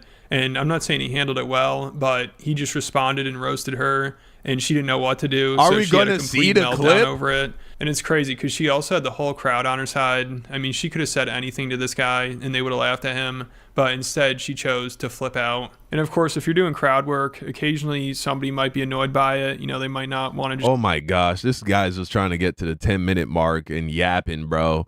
Show me the freaking video. fault you ran out of down. What? There we go. Got that down. What? Whose idea was that? What'd she say? To her crazy bitch material, which at least she's got that down. What? Whose idea was that? Oh my god, I love it! Okay, wait, what made you want to ask him? Huh? Why are you making it sound like we're a couple? Oh my god, don't get scared. It's not my fault. What? Oh, it's not that. Wow, you're so. Oh, it's not that. Wow, look at you. Yeah. I could leave right now if Well, I I can wanted. roast you too. You can't just roast all of us and get nothing. Whoa! Is that not allowed? Oh, she didn't like that. She didn't like the crowd was like egging it on. I see. So you were I see you ain't got nothing to say. You're not a comedian. Get off the stage. afraid because like you felt like I was saying you're gay. I can take the mic if you want. It's okay. He's your new friend. Yeah, I have plenty of material that's embarrassing for you. Let's move on. Small dick energy. Let's clap for him. Ah, yes, the classic. He has a small penis. I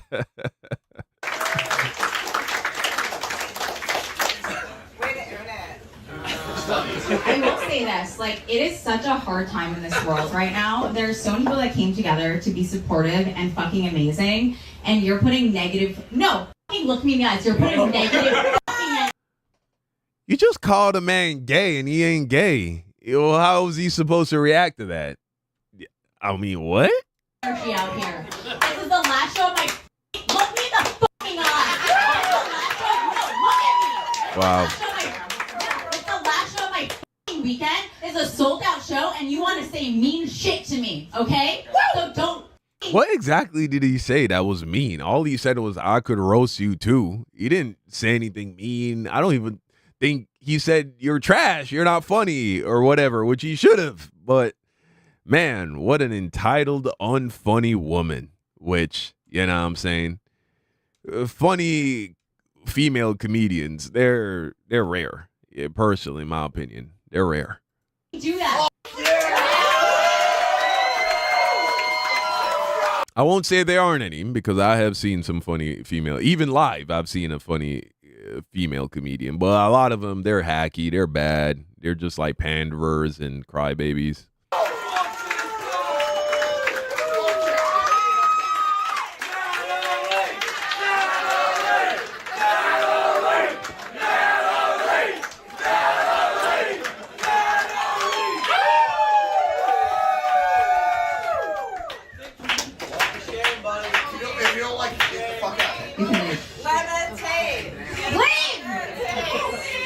Can I have a drink, please? Wow, now she needs a drink to cope with this situation. Her life is a mess. This is a mentally unhinged person. Hey, listen, I might become a stand-up comic. If this is all it takes to sell out a show, shit. Let's do a fucking shot here.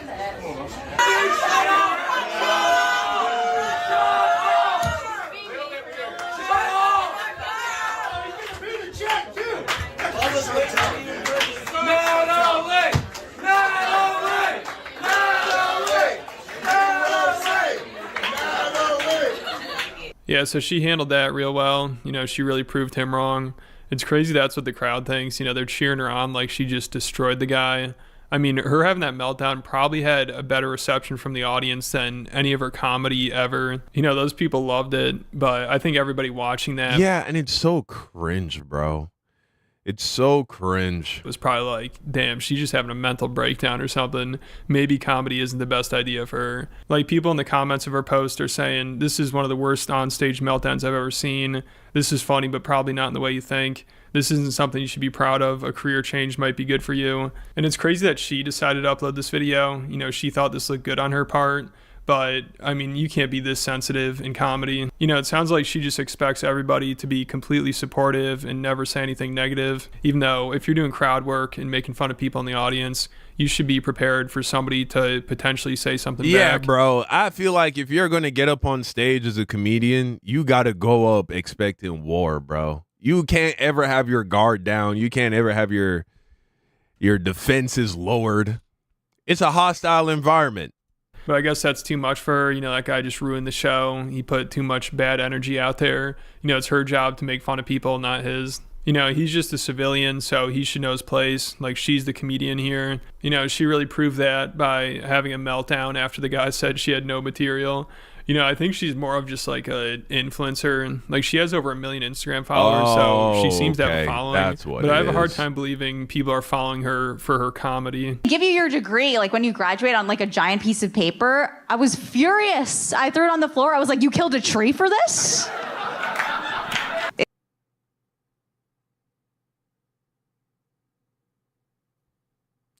Wow. Yeah, so she should probably just stick to yelling at people. That's much funnier. And if this is how she handles some guy at her show... You killed the tree. I got it now.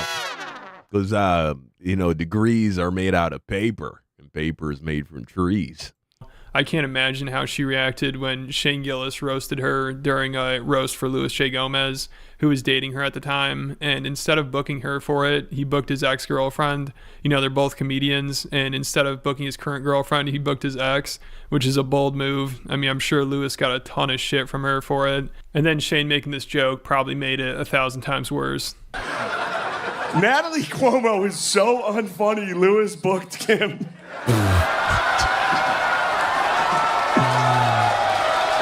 Oh, wow.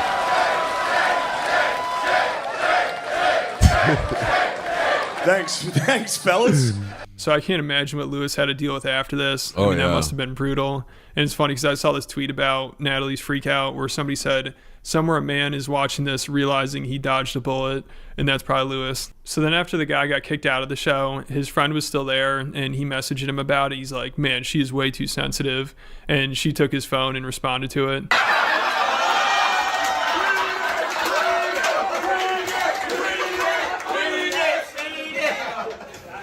LOL, what a fucking clown. I did warn you I would get kicked out. Man, she is sensitive, especially for a comedian. Yeah. that pretty much sums it up, doesn't it?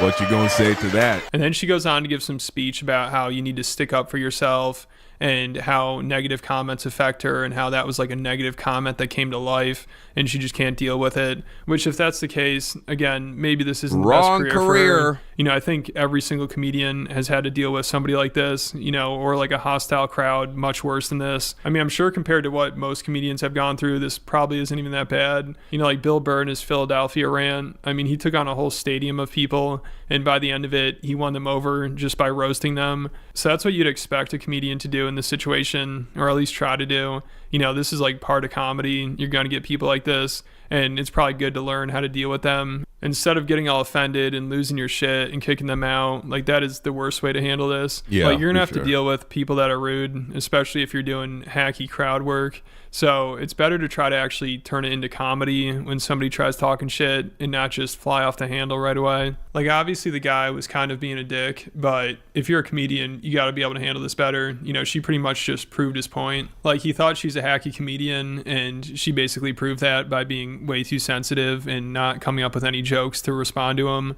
And it's crazy because the crowd, other than him, were extremely supportive of her. You know, they're cheering and laughing at everything she said. So I don't know why she's so thrown off by one person who said something mean. Yeah, because they're just her fans on Instagram. That's the only reason. There's no way an actual random crowd of people who aren't diehard fans of her would have supported her little temper tantrum. But yeah, man, just goes to show very hard to find a funny woman, bro. At least when it comes to this comedy thing. You know what I'm saying? I think everybody can be funny in the moment. I think we've all, who hasn't made somebody laugh, right? I think we all think we're funny to some degree. But this comedy shit, bro, this being a comedian is not just, you can't just walk up there and do this. It's a skill. And for whatever reason, you know what I'm saying? Kind of hard to find the funny chicks. I think there probably are a lot of funny chicks who do it. They're just not big. They're not famous. They're not popping. Usually, it's the pretty ones. It's the pretty women who are, you know, they're the ones who end up rising to the top. And that's just the reality of the society we live in. It's not, we're not going to make some whale of a woman that has a busted face a comedy superstar. It just doesn't work like that. A dude, you could be an ugly dude and make it as a comedian, but with the chicks, they got to be pretty. And you know what I'm saying? Sometimes you know, it works out, but it doesn't most of the time, I find. All right. Well, that was that video. Let's check out this situation, man. This is insane. This is insane. The ugly ones be the funniest, though they got to be. They have to be. That's why it works. They have to develop a personality from a very young age. But all right. Amy Schumer is horrible too. Yeah, it's not a guarantee. It's not a guarantee that it works that way. But hey. All right, let's check this out. TikTok.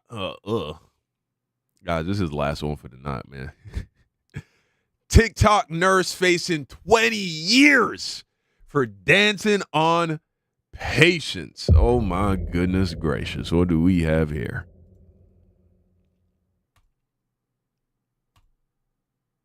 This nurse just ruined her life for some basic attention on TikTok and is now facing up to 20 years in prison. This Atlanta area healthcare worker seen on TikTok dipping it low on her patient's forehead. Hey, patients, yo! you can see, are living with disabilities. Nah, bro. What is this? Looks like TikTok is a perpetual social experiment in What search of a is new going societal on low. here? And boy, does this woman do exactly that. So meet Lucretia Coyan. Dang, what is going on with her here, bro? a 19-year-old nurse who filmed and posted a video of herself twerking on top of 2 disabled patients' heads. So not only did she dance on these patients' heads, people who were meant to be in her care, but she also was seen in one of these videos actively giving the patients medication while twerking on his head. Lucretia Quayan is her real name, 19 years old. What is on her? What is this, bro? Is this dandruff? What is this? Is this a scab? Is that hair glue? What is that? Charged on Tuesday with exploiting a disabled person. This is her dancing on top of what's believed to be her male patient, sitting in a bathtub. Man, weaves save lives, don't they? Weaves save lives. As the music plays, she reaches in her scrubs, pulls out pills, and gives it to him before the video abruptly shuts off. What is wrong with people? Why can't you just do your job correctly and not act out for some TikTok attention? Where was the upside here? Some attention on TikTok? With the downside being up to 20 years in prison? Really? Obviously, these videos are uncomfortable to watch, and she did it twice, once to a patient sitting in a chair, and another one that was literally in the bathtub. And these videos were shot in an in-home adult daytime program, meaning that these patients need assistance throughout the whole day. And instead, they get Lucretia, who dances on them, twerks on them, and films herself doing so. I would be furious. How do you name your daughter Lucretia, by the way? How does that happen? What is this? If I had an elder relative that was unfortunate enough to be in a situation like that where they need to be taken care of 24/7 and have someone like Lucretia use them for clout on TikTok, I guess the good thing here, again, the trash just takes itself out. Yeah, no, 20 years is super OD though for this. No doubt. She essentially We just reacted to a video of a girl literally killing another girl in a TikTok video with a gun, manslaughter. And she got 5 years, bro. She got 5 years.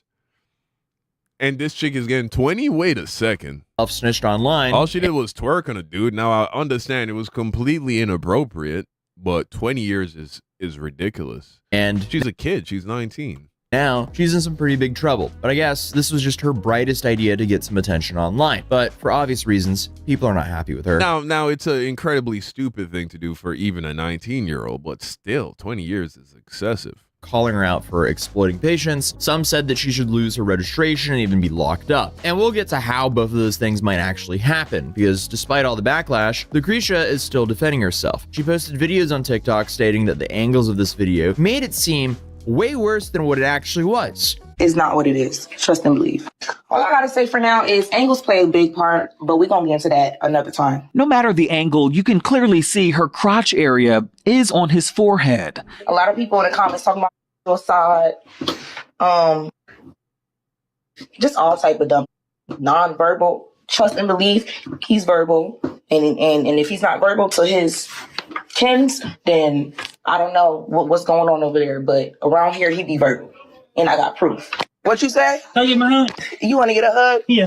Okay. I don't know about you guys, but I don't think there's any angle here that would make the situation look better. Why are you doing this at work? Now, for all we know, he asking for a hug. For all we know, he like that shit. Let's keep it real. It's probably been a long time since brother man seen some cheeks in his face. It's wrong. It's wrong. It's inappropriate. And she was so stupid for putting it on the internet. But what are we doing here? Come on, huh? Leslie, when you're in your 70s, you know what I'm saying? Some young little thing want to put that thing back in you, bro. I don't think he's pissed about it. Okay, that's all I'm saying. He's like, this is his favorite part of the day. When Lucretia throw it back on him a little bit. You feel me? Let's keep it 1,000. I don't know how these people are doing the most with the reactions. Like, it's wrong. It's wrong. She shouldn't have did it. She should get punished. She should get fired. And I don't even think she should serve any time for this, bro. I ain't gonna lie. Maybe some months or something like that. You know what I mean? Like sentenced to 2 years, release after 4 months. I don't know, bro. Even putting her in prison for this seemed a little excessive. like a fine.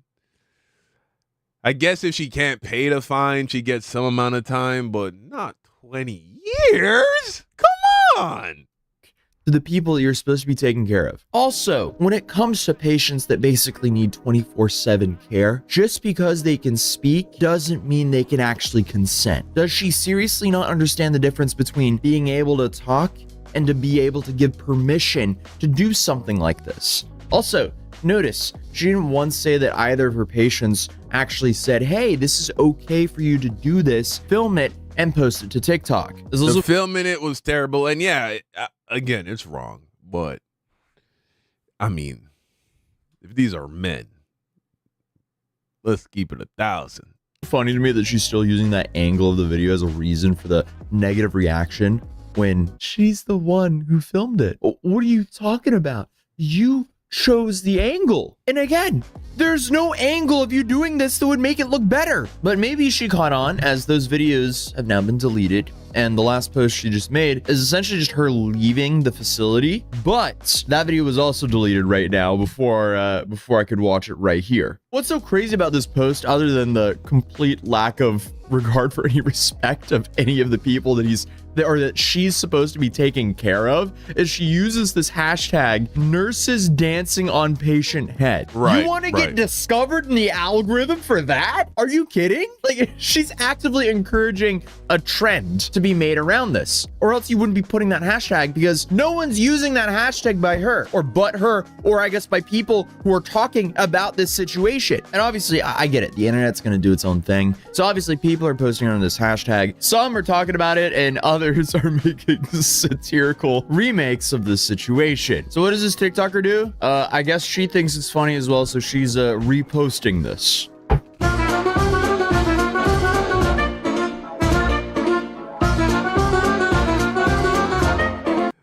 Dang. Putting that online is crazy.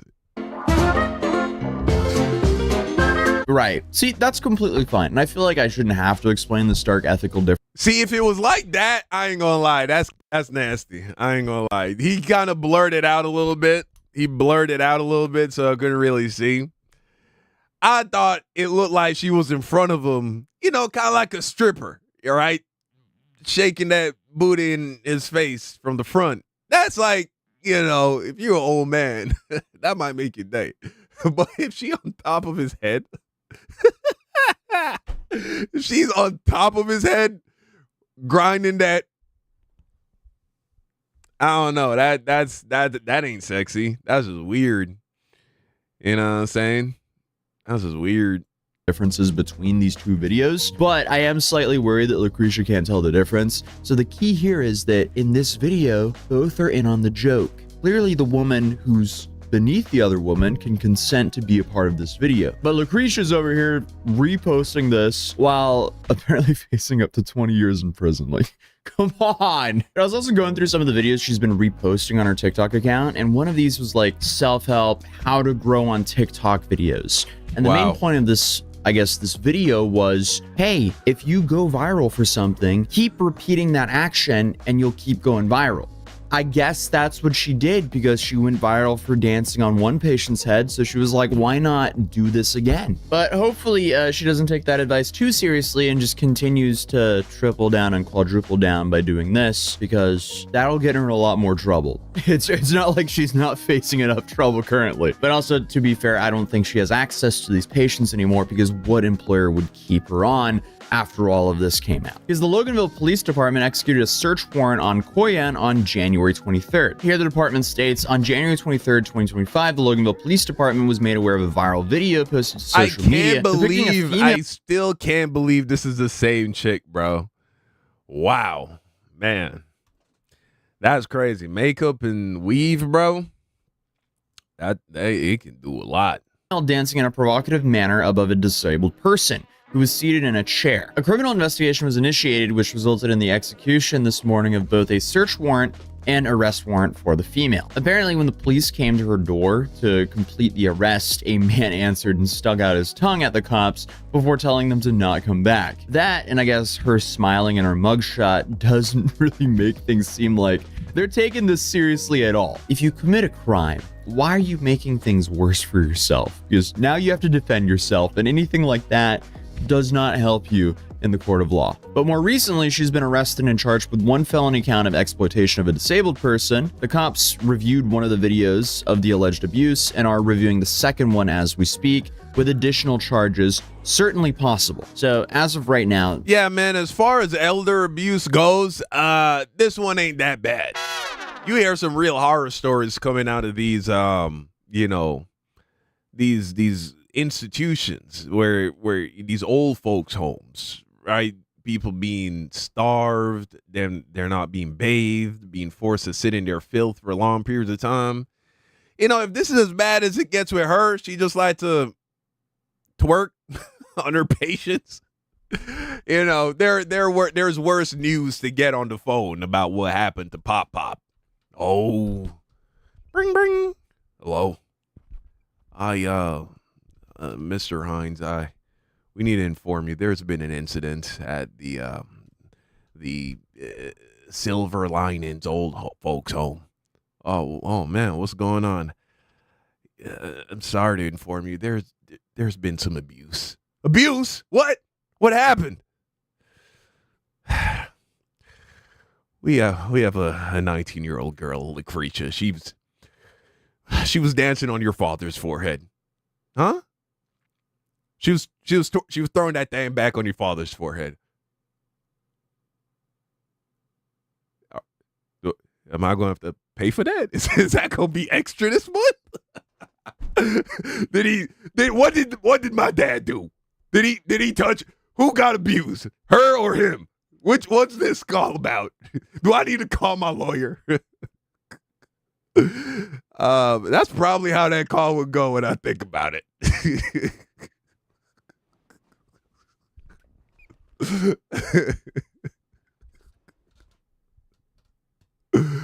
Oh man, but yeah, well, shoot, I hope she learns from this. I hope they don't give her too hard a sentence for it. It was stupid, was dumb, was wrong, but at the end of the day, ain't that big a deal. I don't think it's a big deal. I'm not trying to downplay it, but you get what I'm saying. Don't throw the girl in prison for 20 years. Gosh. All right.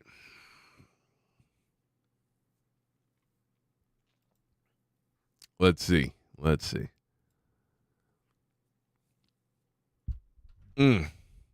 Okay, let's react to this clip here. Ozempic.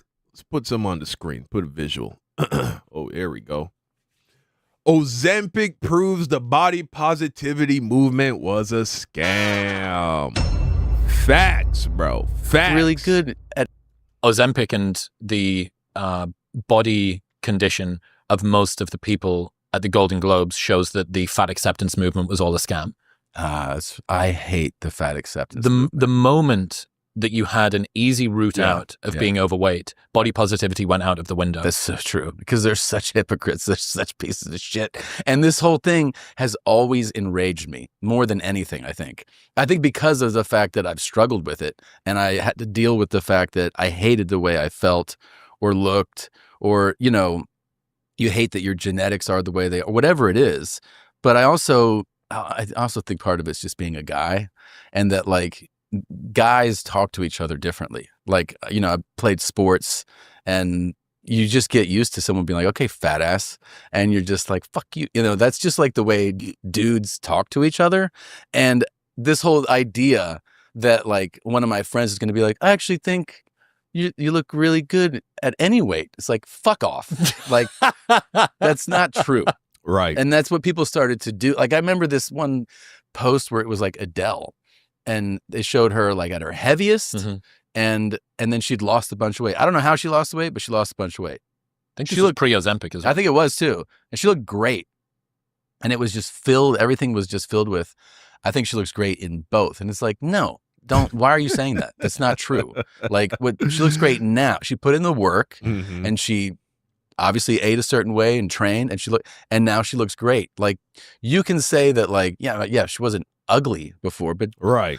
No, both are wonderful. It's like, this is beauty just at any size. This is just nonsense. It's weird with what people are doing, especially with the fat acceptance, body positivity thing. Like, you don't want to fucking lambast a bro. That's like a pretty fat woman is like a 6'10" athletic dude who never played sports growing up, bro. It's like, what are you doing? What are you doing? Why are you wasting so much talent? Castigate or be mean to people that are overweight and that are trying. No. But also so much removing potential. any sort of judgment on what is better or worse for you, just that's bad for them. But yeah, there's this idea from Isaiah Berlin called the inner citadel, and it's basically, if you can't get what you want, you have to teach yourself to want what you can get. So you sort of retreat into this. So I struggle to make monogamous relationships work. Therefore, monogamy is a flawed system and everyone should be polyamorous. Right. I struggle to lose weight naturally. Therefore, weight has no bearing on health and the entire world needs to accept me at any size and I need to be beautiful no matter what. I struggle to hold down a job. Therefore, I'm turning to a life of crime, and actually this is like just as acceptable as a normal legitimate. It's completely disingenuous, and it's all about a lack of accountability. And I think that's the thing about, like, when you talk about body positivity, it's like, yeah, you don't need to rip people apart who are not that are overweight or whatever. It's like, I don't know. I don't think that's very productive for them. It's just going to... Very few people are passive aggressed or patronized into behavior. Yeah, for sure. But to say, like, this is great, and, and then now people are also doing the same mental gymnastics with the term healthy. Like, well, what is healthy? It's like, you know what the fuck healthy means, stupid. Like, it's not, I'm not making up this word.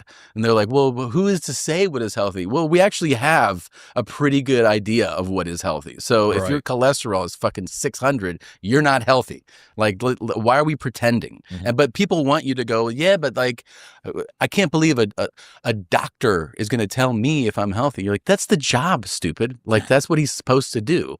They're telling you that this is not good. And we all know that if you're carrying that much weight, you're talking about like 350, 400, and then the idea that, like, that's but okay. even far before that, I mean, that's crazy now that over 300 pounds is so common, that to suggest that a person who's like 250 pounds, 270 pounds isn't like, you're already like really in the red zone, unless you're super tall or a bodybuilder or something like that. I mean, the fact that that's where we're going, it's like, come on, man, 400 pounds, 300. Yeah, even before that, though. It's not. Did you see that rapper who was disallowed from getting into a Lyft car and she's now suing Lyft? Yeah. Rapper is like, I know that she claims to be. Let's not give her too much credit. I don't think she's signed to a label, but yeah, I did. Person who raps. Yeah. I identify as a person who raps. A person who raps, who is, I believe the thing said she was 392, which is like, not a lot of scales giving you that. I don't know if they went over to the truck stop and figured it out, but she is enormous. And a driver was like, yeah, don't get in here. I think he was worried about his tires. Yeah, he's probably thinking about suspension, rear axle. Oh, yeah. And was like, no. And now they're like, well, just suing for discrimination. It's like, well, maybe the guy has a point that he has a older car. Could you imagine? I don't know whether this is right, but imagine that she'd got in the car and there'd been some sort of an accident due to that. I don't know. I mean, it's 400 pounds. Like, surely you could have like 2 or 3 other people in the car. That seems, unless it's because it's all in one space. I don't know. Anyway, I think it's an interesting one. But also, I guess on the flip side of that, but she was over 600 pounds, wasn't she? If I remember correctly. Yeah. I remember she was over 600 pounds. I realized a while ago that people who were fat had a problem with Ozempic because it was sort of denying their right to exist. And it was this, What? But then there was a bunch of people that were in shape that had a problem with it too, because it gave people who didn't need to use as much hard work and willpower an easier route to being in shape. I'm aware that losing fat... Listen, people who think like that are the same kind of people who are mad when calculators got invented. And like, you're cheating. Listen, man, It's the natural evolution of life. Isn't being in shape. And here's the thing, Ozempic results will never be as nice as workout results, bro. It just won't. Workout results, you're gonna be muscular, you're gonna be ripped, you're gonna have, nice vascularity on your arms, you're gonna have a thick neck, you're just gonna look better, bro. You're gonna look way better. But hey, I'm not mad, bro. I'm not mad if a person's tried and failed and just can't summon the willpower to lose the weight. I mean, if it means they're going to lose that weight, be healthier, look better, have more confidence, I don't care, bro. They still won't look as good as you or me who is going to get in the gym, you know what I'm saying, and really put in work when we really want to lock in. Because there's muscle tone and all the rest of the stuff. But still, like, you would look at somebody that is half the size, that's 150 as opposed to 300, and you go, yeah, they're more in shape, at least with clothes on. Yeah. And everybody is threatened in one form or another by shortcuts. Yeah. Everybody is. Yeah, yeah. Because the reason that you look at someone who's in shape and you go, wow, that's good. I feel some sort of sense of like warmth and trustworthiness. It's because it's a reliable signal of what they've done to have to get there. Exactly. Whereas now you just think, hey, are you hardworking and consistent, or have you got a prescription for Ozempic? Yeah, exactly. Yeah, that is a thing that people do, and it's like, especially you see somebody who has never done anything before, and then they drop weight, and then they go, yeah, you kind of look at them like, oh, you did the cheat code, and then you kind of dismiss them as a person. You just go like, oh, you're a shortcut person, which I understand. I mean, that's. Yeah, and now it's an unfalsifiable. It's losing weight either naturally or with assistance is the getting jacked naturally or with assistance for dudes. It's like it's just a totally like unprovable hypothesis. The crazy thing about this getting jacked thing though is like people don't know how even the people that are in Hollywood that they go, well, that person's not on it. They're on it too. I know so many people who are geared out of their minds. And even ones who you go, well, this person had a naturally lean aesthetic before. And so it's believable that like, no, they're on it too. They're all on it. They just never want to talk about it. Yeah. It's almost like the most taboo thing you can bring up for some of these guys, even though it's like so obvious. And out in the open. Especially from the way that like for people that like are around fitness and in the gym, like you just know, like there's just tells, you just know, but they don't want to be seen. They don't want. Yeah. Pretty much, I personally am of the opinion that any Hollywood dude you see that has a body transformation where they get swole in under a year, they're doing it using steroids. You know what I'm saying? All of them. That's what I personally believe, because that's not how getting swole works, bro. It takes time to get big, bro. It just does. I don't care who you are. You know what I mean? The perception to be that they took a shortcut. Or that I wonder if that'll change. People are coming out online, fitness influencers and stuff like that. It would be great. I mean, for some reason, the last place where they're not doing it is Hollywood, which is like, it's all bullshit anyways, right? It's all the fugazi. It's all people are wearing makeup. They've got special lighting. It's all bullshit, but none of them want to talk about it, and it's pervasive. It's so incredible how many are doing it. Before we continue, Tom just confirmed what we all knew. All right, well, that's that clip. Yeah, man. Ozempic definitely has proven that this body positivity thing was a scam, because more and more people are going to be getting on it and getting the results that they've always wished they had. Before this, they would need to have willpower and discipline, and that was just an impossibility for a lot of these people. Unfortunately, when it comes to food, because they just love that pizza too much, that fried chicken, them donuts, that cake is just too good. Too good. You know what I'm saying? And so now that Ozempic is a solution, they're gonna like, yeah, fuck this fat shit. I'm gonna get ripped. I'm gonna get skinny. I'm gonna get a 6-pack. I'm gonna get a jawline. And hey, look, more power to you, man. More power to you. All right, guys, I'm actually going to take a piss real quick. So I'll be right back. Don't go nowhere. See you soon.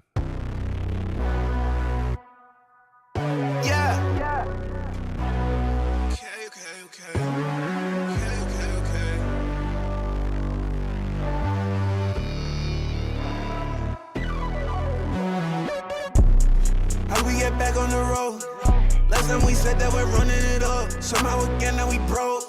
Looks like we right back to stacking it up. We've been at this for a long time. We don't need nobody co-sign.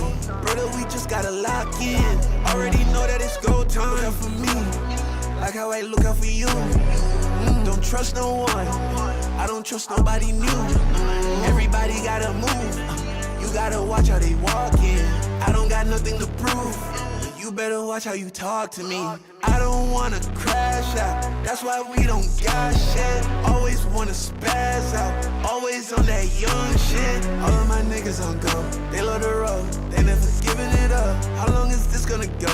I didn't know, but I'm down for it. How we get back on the road? Last time we said that we're running it up. Somehow again now we broke. Looks like we right back to stacking it up. We've been at this for a long time.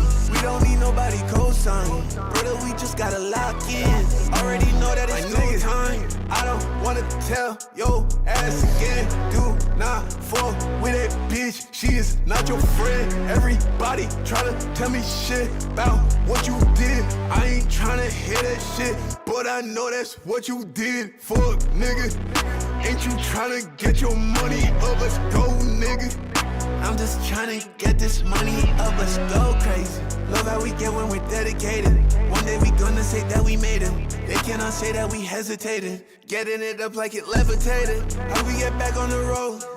Last time we said that we're running it up. Somehow again that we Okay, gang, we're back.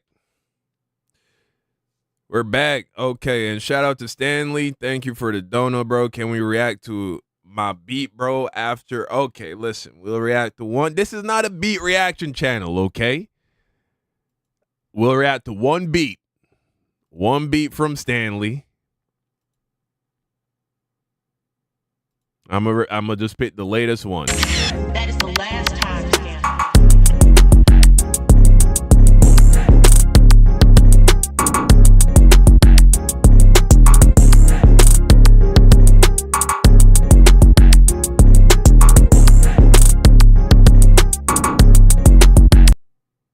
Chat, what y'all think?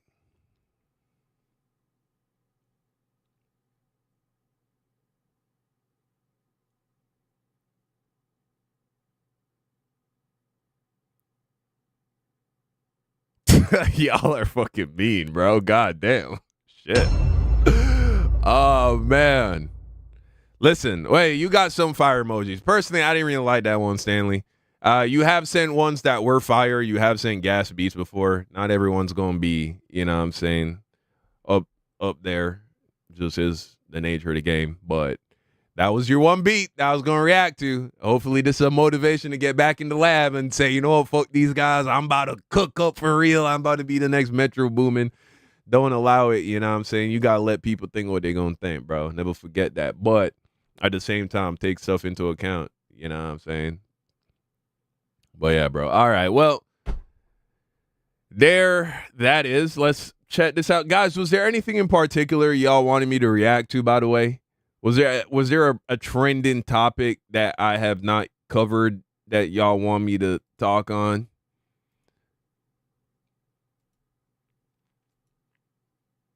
Let's watch the Warriors game. RDC World skit. Oh, with LeBron? Yeah, I saw that already. RDC, Jubilee, they be hoeing you. Think before you sleep. Ah, yeah, somebody did donate earlier and asked me to react to this. The failures of diversity hiring. Okay. Let's check this out. The failures of diversity hiring. Hiring people based on things such as race, gender, sexual orientation, things of that nature. Let's see. As the nation celebrates Black History Month, it's important to recognize modern-day trailblazers who are breaking down barriers and opening doors for others. Christine Larson is the first Black female battalion chief in the Los Angeles City Fire Department, and she continues. What? What's that's a Black woman?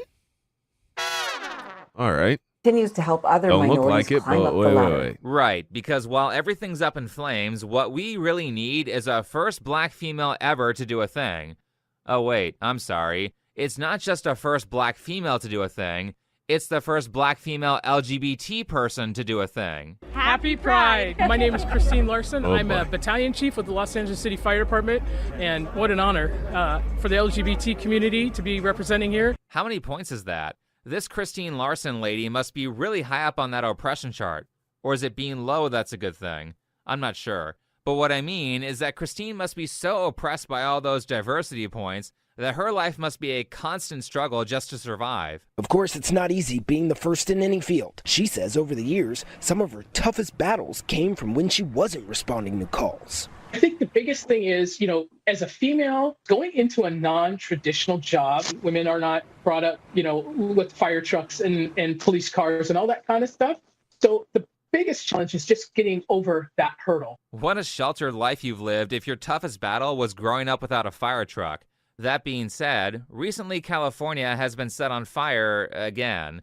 It seems like there's a big fire in California almost every year, and there's even a song about it. But this most recent fire in Palisades and Eaton has been particularly bad because it's caused billions of dollars in damage. About 30 people have lost their lives and over 5,000 homes were destroyed, which means a lot of people have become homeless. Now, there have been many controversies around this event, but probably the most hilarious thing to come out of the fires is this diversity, equity, and inclusion video from 2019 that resurfaced, featuring our first black female lesbian battalion chief, Christine Larson. You want to see somebody that responds to your house, your emergency, whether it's a medical call or a fire call, that looks like you. It gives that person a little bit more ease, knowing that somebody might understand their situation better. Look like you? You're morbidly obese and look very out of shape. If I'm about to die in a fire, I don't want to be rescued by someone who looks like that.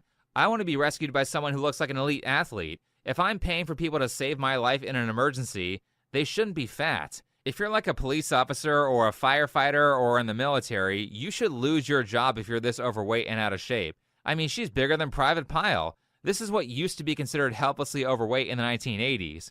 So I actually looked up That is crazy, though. Full metal jacket. Yeah, that's crazy. But yeah, I would agree with that. I would agree with you got to be fit for the job. Regardless of what job you're doing, you got to be fit for the role. I don't care what your sexuality is. I don't care what your gender is. I don't care, or your sex. I don't care any of that. What your skin color is.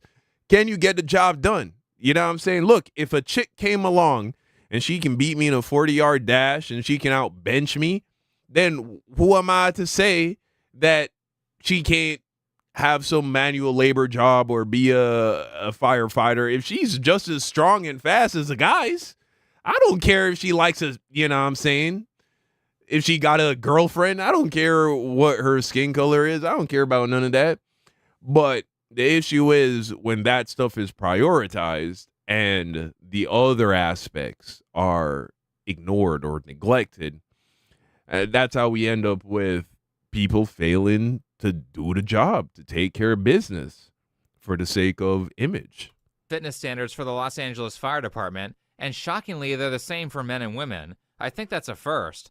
However, that still doesn't change the fact that most of the activities of a firefighter require someone who is strong, and men are biologically way stronger than women.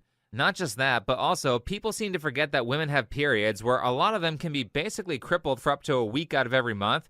And all right, that was crazy, bro.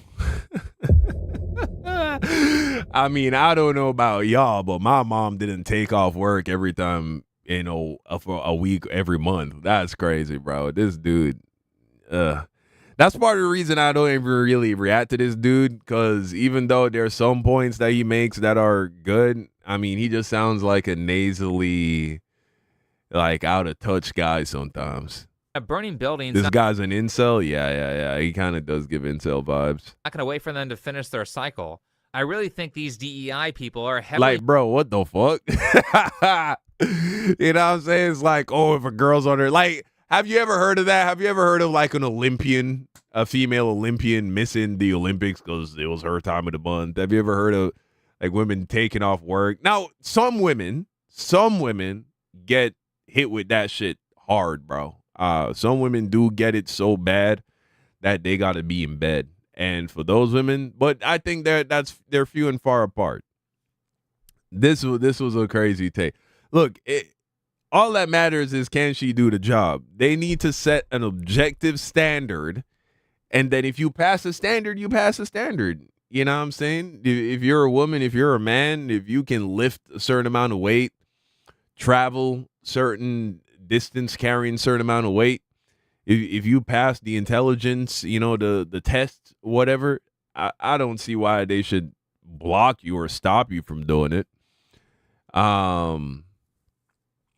Police work might be a little different. Police work, might be a little different. And look, when it comes to things like firefighters, soldiers, police officers, I'm always going to prefer it to be a guy. You know what I'm saying? But yeah, it just gets tricky when we start saying, oh, no women allowed, period. It's like, on what basis? Oh, there are these standards they have to meet. What do you do when a woman meets those standards? Do you still say she can't do it just because she has a vagina? That's where I think it gets tricky. Misunderstanding the danger of flooding women into these roles, especially when you give one a leadership position who says stuff like this. Is she strong enough to do this? Or, you couldn't carry my husband out of a fire. Which my response is, he got himself in the wrong place if I have to carry him out of a fire. Whoa! What kind of hold on. What kind of take is that, though? What did you do getting trapped in that house that's burning down? What? That's definitely not what you're supposed to say as a firefighter. You hit that guy. He shouldn't have been standing there. I mean, I'll give her credit for not denying that women are biologically weaker than men, but did she say what I think she just said? Oh shit, you're stuck in a fire? You really screwed up. Anyway, I don't have time to help you because you shouldn't be in that position in the first place. They blame you for being on fire. This is the assistant chief of the fire. Oh my God. How does this happen? So needless to say, this statement from Christine Larson pissed a lot of people off. Like a lot of people. Like basically everyone, considering that she's in a leadership position. Fire her immediately. Expeditiously fire this woman. Right? If you aren't going to save my life in a fire, why the hell are you a firefighter? I can't believe she not only said that, but some editor thought it was a good idea to put that in a pre-recorded video where they could have cut that idiotic statement out. I mean, the audacity of a firefighter saying that it's your fault that you got stuck in a fire. What if a bookshelf fell on him? What if he panicked, ran into something while leaving the house, and incapacitated himself on accident? Anyway, after the Palisades fire started, more people have decided that they've had enough of the diversity, equity, and inclusion narrative, and have begun poking fun at it more than usual by sharing memes that say things like, if diversity hiring is so great, then why does everyone get mad when they're called a diversity hire? DEI infantilizes women and minorities, and it causes people to doubt whether any particular woman or minority actually earned their way and truly is the best of the best for their role. And look, I'm not a fire expert or an expert in central planning, so I can't entirely say something like no one's house would have burned down if it wasn't for that nasty DEI hiring. However, what I can certainly say is that all of this DEI stuff makes people feel like they aren't the priority. It makes people feel like the government cares more about hiring the first black female lesbian battalion chief than it cares about the safety of the people that they're supposed to be protecting. So when the LA water chief makes $750K a year and says this, it pisses people off. It's important to me that everything we do, it's with an equity lens and social justice and making sure that we right the wrongs that we've done in the past. You call it powered by equity, and I know that it's been really important for the DWP to put an equity lens on everything. Yes. Yeah. And that's the number one thing that attracted me to this role. Really? Did that social justice help put water in those empty fire hydrants? I mean, I've done enough research to know that a 100+ million gallon reservoir was left empty for almost a year because there was a tear in the evaporation cover. Now, I've done a bit of research on this, and it seems like there is no way in hell it should take a year to fix this. This seems like extreme negligence, especially considering that California is almost constantly in a drought. There's been a lot of talk about the Santa Ynez Reservoir being offline. If it were full of water, would that have made a difference in your opinion? I would think so. It's 117 million gallons of water. Further, even though Governor Newsom says all the reservoirs are up and full, that appears not to be true. The LA Department of Water and Power own data shows that 5 other reservoirs are empty at 0%. I mean, for how often the government declares a drought in California, They really seem to waste a shitload of water. How many more houses would have been saved if this water chief focused on doing her damn job instead of social justice? Look at this guy here trapped in his house. Do you think that in this moment he gives a fuck about social justice? His life might be over. He can't escape his house. He could be living his last moments with his dog and a friend of his. And I bet he's thinking, man, I am so glad that the first black... Yeah, man. You know, that's the thing with social justice, DEI, diversity, and all that. It's like anything in life, guys. The truth lies in the middle. Extremes when it comes to anything is more than likely going to run you into problems. And so when you get to the point of saying, look, we want representation and all of that in our organization, whatever, you know, to so much to the point where you're neglecting to hire competent people, yeah, that's a problem. But at the same time, I can appreciate people trying to make an effort to get around any potential discrimination when you're looking to hire somebody for a job. You know what I'm saying? Like, I can appreciate that. When you take a look at the history of this country, when you take a look at the history of countries that participated in slavery, you know, there you go all the way back. There's a point where there was zero inclusion. To try and make it seem like we've attained a perfection, there is no more racism. There is no more discrimination. There is no more. There are no more black people that are being, you know, hindered by their history, by who their parents were and their parents were, and how slavery ripples through, you know, time and has resulted in that. To pretend like we're in that utopia is also false. And so I can appreciate, you know, let's say you have a fire department. You have a fire department and you only have white guys there. And, you know what I'm saying, there are black dudes that are applying that are just as swole, just as athletic, just as smart, and they're not getting hired for the job. I can appreciate if the government from a top-down level says, hey, you know what, you know, this can be an opportunity for this black guy to get this job. He'll be making 70, 80K a year. He can send his kid to college. His kid can get an education. And then, you know, you don't have to whine about people pulling themselves up by the bootstrap. You need that first little help up. You know what I'm saying? You need that first little job. You need that first little opportunity. And, you know, to get the ball rolling. And so if they say that, then, bro, I'm not going to knock that because I know the history of this country. But it goes too far when we're not holding everyone to the same standard. When we're not holding everyone to the same standard and you're just getting in just because of this physical trait or this whatever, that's when we're going to get these kinds of problems. You feel me? So... lesbian female got to be a fire battalion chief. You see how stupid this is? It's almost as stupid as the mayor, Karen Bass, hiring this water chief at double the rate of the previous water chief, yet proposed a budget cut that was large enough to close down 16 different fire stations right before this big fire in a state that has so many wildfires that home insurance is through the roof. I don't think there's any question that our department is the best at fighting fires. We do it better than anybody in the world. I think a lot of people would disagree with that.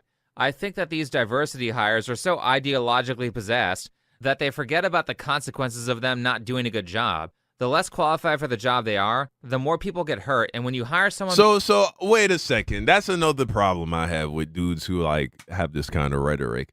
So you're telling me if I go to the LA, you know what I'm saying, if I go to the LA fire department, I'm not going to see no straight white men. Because basically he's making it sound like if everybody was just a straight white man, LA wouldn't have burnt down. And fine, maybe that's what he believes. I mean, you're able to believe that if you want to. But what I'm saying is, like, did they not drop the ball too? You know what I'm saying? Like, is the problem, well, I guess if he's saying the problem is leadership, you know, the woman who let the reservoir go dry and all that. Okay, all right. I get that. You know what I'm saying? But I just can't completely shit on the idea of, you know what I'm saying, trying to right the errors of the past, trying to right the wrongs of the past, because nothing has been done to right those wrongs. You know what I'm saying? Nothing has been done to right those wrongs. No form of reparation has been paid out, nothing. You know what I'm saying? And so, and black people are always the last of the party. We were last of the welfare party, last of the grants, last of everything. All these government assistance programs that are implemented by the government are taken advantage of mostly by white people and are usually first given to white people. You know what I'm saying? Elon Musk is a fucking grant baby. That nigga, his businesses all would have failed if it wasn't for all the handouts he got from the government. People like to look at guys like Elon Musk and be like, oh, look, you know, he's the pinnacle of capitalism. That nigga is a Nepo baby, bro. Like, he inherited mad money from his father, who owned an emerald mine. Then he went on to, you know what I'm saying, build his businesses off of subsidies from government contracts. If Tesla had to just stand on profits, if his solar company had to just stand off of profits, all of these companies would have failed by now. Every single one of them, bro. The only reason they're around is because he was raking in mad money from subsidies from the government. The government basically was handing him free money because they were, you know, like pro climate change shit, you know what I'm saying, the green energy shit and all that. So yeah, bro. So I can't, how we live in a country that's just giving niggas handouts left and right, and people want to get mad just because, you know, some kind of thing is put in place, and it should be done with a degree of awareness too. You know what I'm saying? Like, if we have a situation where there is you know, a city with 20% of the city is black, and there's a fire department and they have no black firefighters, and a black guy is trying to apply and he's getting rejected, I think that's a great opportunity. If he meets if he's qualified, I think that's a great opportunity for someone who is like conscious of the fact that he's black to say, you know what, let's give this black guy a chance. You know what I'm saying? On the flip side, though, if you know, if the reverse is true, and the population of the city is 20% black, and half the guys are on the team are black, then no, don't hire any more people just because they're black. Clearly, black people are actually being overrepresented in this thing. So I don't see why we can't deal with these things on a case-by-case basis, using nuance, using data, using I think it can be done in a way where it's productive for everyone, where it's good for everybody. But hey, you know what I'm saying? That requires too much thinking. You feel me? That requires too much thinking. Because they're a woman, or because they're black, or have certain sexual preferences, and not because they're the best candidate, people lose their homes and become homeless. I've watched a number of videos on this about people who have recently gone homeless and are struggling because they don't have any close family or friends to house them, and can't get a hotel because they are fully booked or too expensive. Also, some people have been gracious enough to inhale polluted air to actually film what the neighborhoods look like after the fire, and it's just devastating. House after house burnt down, entire cars melted. You have to worry about looters now. Do we talk about how big, uncontrolled disasters invite people in to loot? So if you were lucky enough to not have your house burned down, you might get back to it to find... All right, guys, the chat don't like this video, bro. We gonna move on. Chat don't like this video. Let's see, what else did I have queued up? All right, this is a video that went viral. Let's react to it. Oh, actually, we have a try not to laugh, bro. Let's end the stream on a try not to laugh. Ooh, we haven't done a try not to laugh in a minute. Yo, what's up? It's your boy With that KSI. boy KSI.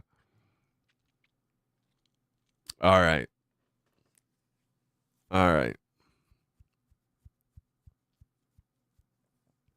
Yeah, let's close this out on a try not to laugh.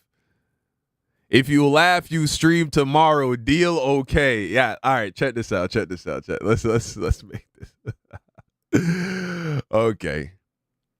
If I laugh, I'm gonna give you guys a 4-hour stream tomorrow. I give you my word. I don't think I've done a 4-hour stream in a little while.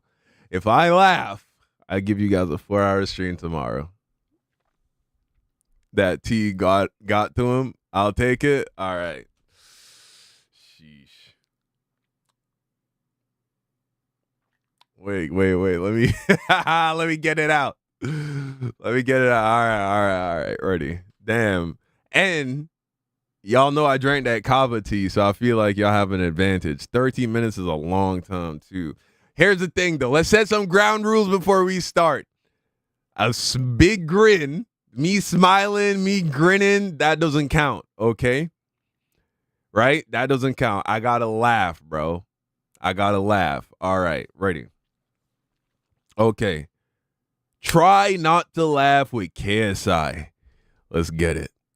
Yo, what's up? It's your boy KSI, episode 2 of the Money on the Line. Why KSI beard look like this? This is not fair, bro. I'm already cooked, bro. It's not gonna work, bro. All right, And for try not to laugh, today is 150 pounds. I put dollars because most people recognize dollars, but it's pounds, so I'm giving you even more money. Yeah, I love to laugh, but today, no laughing, man. 150 pounds on the line. Got a big batch, good batch. I know Mo wants to try and excrete more money out of me. So without further ado, let's do this. Okay, no laughing. Wait. Come on, let's go. Describe why your last relationship ended. Ooh. You want the real answer? Why not? Oh, he died. Yeah, how do you feel now? Yeah, everybody feels kind of uncomfortable now. I want to go deeper in you than you buried him. You a wild boy, dog. What the Yeah. hell? We gonna be all right. What's gonna get me is KSI, bro. If KSI starts to laugh, then we're in trouble, bro. No, that doesn't count as a laugh. That was me confused. That don't count. I don't care. Yeah. Like I was breathing. Yeah. Move on. That don't count. Oh, shit. Do a special move.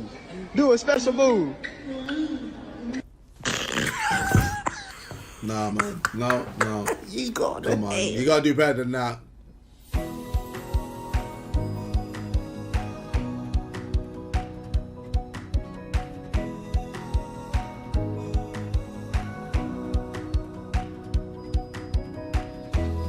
This music, man.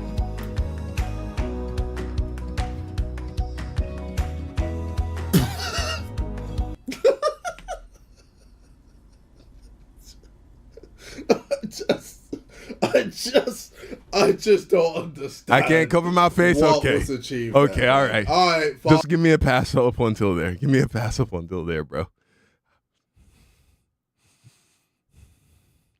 All right. We locked in. There's your one. That was hard not to laugh at, man. The guy just on the floor still. Oh, man. That was close, man.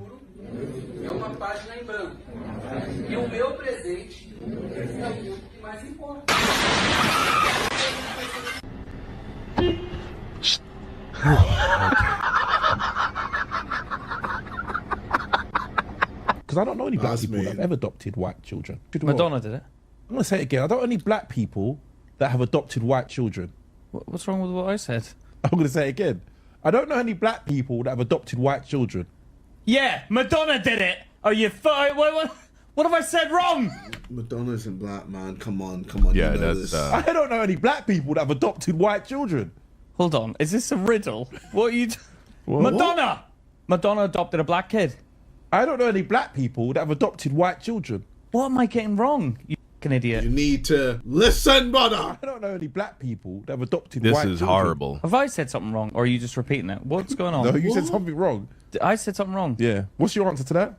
Kylie Minogue had black kids. No, she didn't. Madonna then? What one is it? Yeah, Madonna did. She did? Yeah, but I don't know any black people that have adopted white children.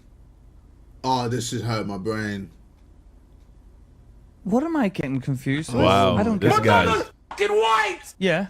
She adopted black kids. I don't know any black people that have adopted you don't white know any children. black You Oh idiot. my god. Someone who is sleeping That was after terrible. 11 p.m. is literally killing themselves. Sleep is the best medicine for your brain. When you get a full night's rest, you are able to... Mo trying to sneak his own clip in there.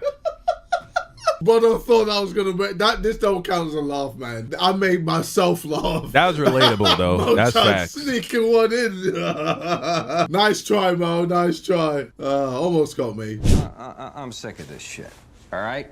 We're gonna do an exercise. Everybody is gonna say one thing humiliating about themselves that nobody else knows. No more of this playing it safe shit. Who's gonna start? I fucked a chicken once. Okay. Huh? What? I fucked a chicken. You mean you fucked a chick? Can I tell my own story? Thank you. Wow. All right. Okay. My old lady kicked me out of the house. It's back in Aberdeen. I was sleeping in the barn. I was all pissed off and drunk out of my gourd. There was this chicken there. And I picked it up and I fucked it. Wow. How is that even possible? Guys, not a zoologist, you might but I not guess be you getting better that go 4-hour stream tomorrow, where the man. eggs come I down. promise, chat, if I laugh, they get a 4-hour stream the next day. But they almost got me earlier, but it looks like it's backed up. Right? Yeah, I mean, that's the chicken vagina or the vagina. Well, I know it wasn't the asshole because I didn't get any shit on me or anything. Oh my god, man. Hey, what came first, the chicken or the egg? I think I did. Also, birds have cloacas. They don't have vaginas and assholes. It's just one hole. The egg, the piss, the shit, everything comes out of one hole out of a chicken, just so you know.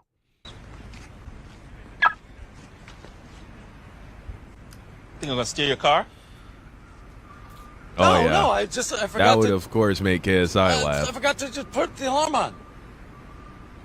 It's not you. It's no race thing. No race thing. Asshole. No, I don't even need the alarm on. Look, here, I'll turn that. It's off. I turned the alarm off. Look. Bro, what is this bullshit? I'm getting a notification. We've detected in your stream, video in your stream belonging to someone else. This better just be from that clip KSI was reacting to and not the whole KSI thing, bro. That scene, this scene right here did low-key seem like it's from a TV show, so I can understand that. We just gonna keep it pushing. If the stream ends, though, and it gets taken down, you know why. KSI hold us, bro. No race thing. Asshole. No, I don't even need the alarm on. Look, here, I'll turn that. It's off. I turned the alarm off. Look. Did it again, huh? That was close. Hi, Mr. Rivera. I'm here to put your anesthesia to put you to sleep for your surgery. Okay. Let me see your hand. Okay. Oh, I was kicking in already. You had to go fast. Yeah, just go ahead and put your head back. You should be asleep any second now and be ready for your sex change surgery. I'm not here for no sex change surgery. I'm here for a weight loss surgery. No, wait. Bro, he's fighting. Wait, no. Bro, he's fighting. Like, nah. Yeah, he's Ain't fighting no hard. way.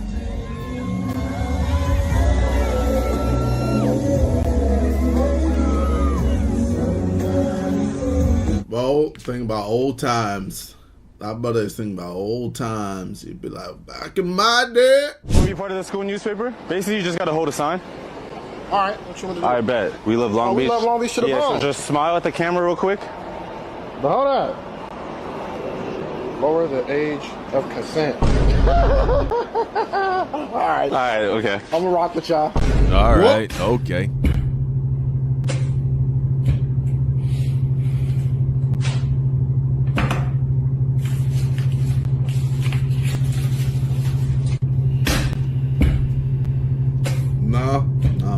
I don't get it.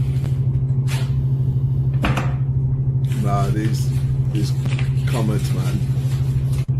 Look, we get it. Man, you gonna get the new COD? I want it, but we can't really afford it right now. How about this?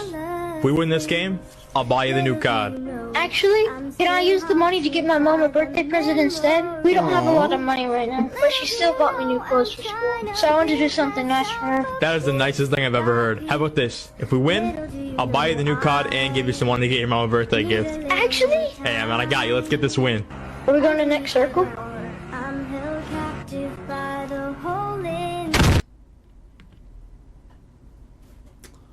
Man.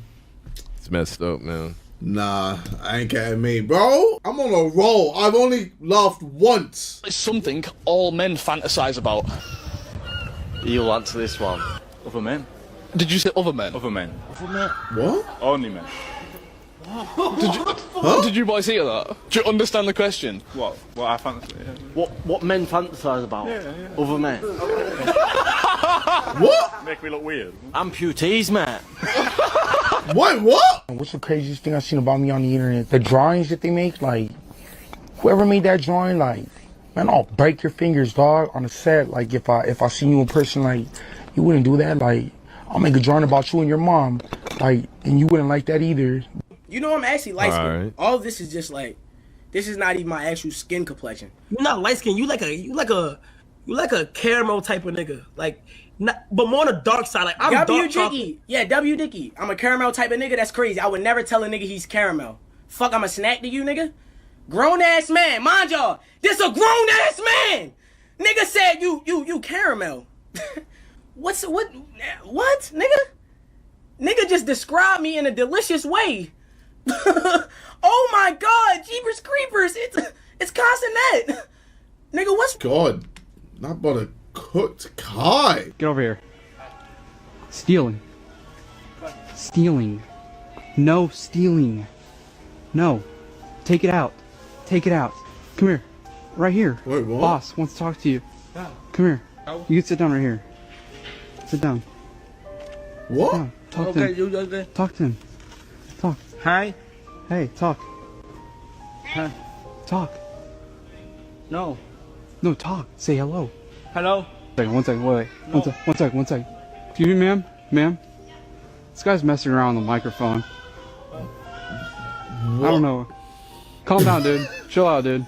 That got KSI. Wow. Yeah, that counts as a laugh. Guys, this is enjoy. not. There's another one. Alright, you got two out of me.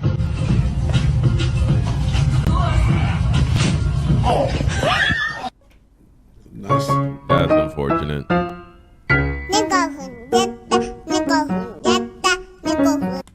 Dang.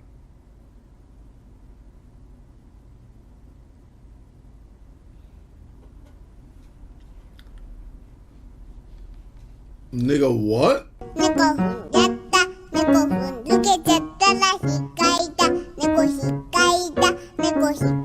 Bro, try not to laughs are so weak these days. This is the best they got. I imagine she's not saying the N-word, but wow, we're almost at the end, guys. Yeah, it sounds very close. That's why I say this is the youngest person I've ever seen. I ain't gonna lie though, there was one clip that almost got me. There was one that almost, even just thinking about it, made me want to laugh, bro. Got married, had 4 kids, won 16 trophies, went bald, had a hair transplant, became Man United's top goal scorer, returned to Everton, left Everton to go to the MLS, became manager of Derby, got relegated, left to become Birmingham manager, got sacked, and is now manager of Plymouth. And still Arsenal haven't won the Premier League. Oh, man. Shut up, man. Piss off. My bad, y'all. I was hooking my son up with some grapes. This nigga's a good dad. This nigga's a good dad. This nigga's a nurturing provider. Oh, it actually be like that, man. Does it? Oh, honestly, KSI got kids? You do anything good these days and people take the piss out of you. Oh, that was funny. Alright, 3. That's it. That is it. Down in the water in the name of Jesus.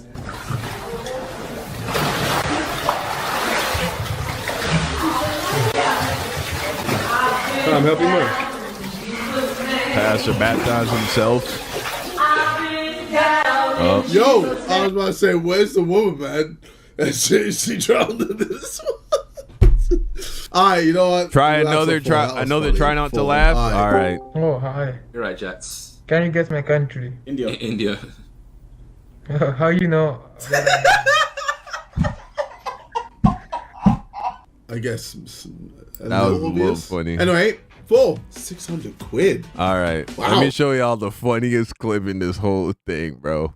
Now that it's over, I can actually laugh at it. Hold on. It's right here. Count as a laugh. That was me confused. I'm not counting that as a laugh. I don't care. I was I was breathing. I'm already laughing. Shit. Oh, shit. Do a special move. Do a special move. Nah, man. Nah. Man, when it caught me off guard the first time too, bro. Oh my gosh, bro. I had to use every ounce of willpower to not laugh, bro. I almost died. Okay. All right. Y'all want to try another try not to laugh, right? Who makes good try not to laugh? Impossible. Impossible try not to laugh. World's hardest try not to laugh. This one has 6 million views. All right. World's hardest try not to laugh challenge impossible. This one has almost 6 million views. It better be good. Okay, y'all already know what's on the line. A 4-hour stream if I laugh one time. Let's see if they can get it. Have you ever seen somebody get attacked by a waterfall? Well, this ain't now gonna you work. have. This ain't gonna work. What's that voice? What's that? Have you ever seen somebody get attacked by a waterfall? Now you have.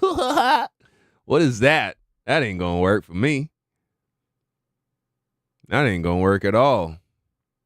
Let's try this one. Taking out the trash? Not without a fucking jacket. You got work tomorrow. You're not. Necio, mírenlo nada más. What was that? Ay, Dios. I throw a ball. If you throw it like this, it goes really slow. But if you angle your fingers like this and then throw it. We got maybe big tickets. Wow. There aren't any good ones, bro. I don't think I need a good one, bro. They don't exist. 12 million views. This is an hour long, bro. We are not about to watch an hour long try not to laugh. Bro, you should react to Trey Rags if you want. All right. Trey Rags. Try not to laugh. Okay. All right. This guy's funny, bro. I ain't gonna lie. This guy's funny. All right. There we go. Is this just Trey Rags or they got other stuff in here too? All right, cool. Try not to laugh, Trey Rags edition. Now this dude is funny. Let's see if we can make it through.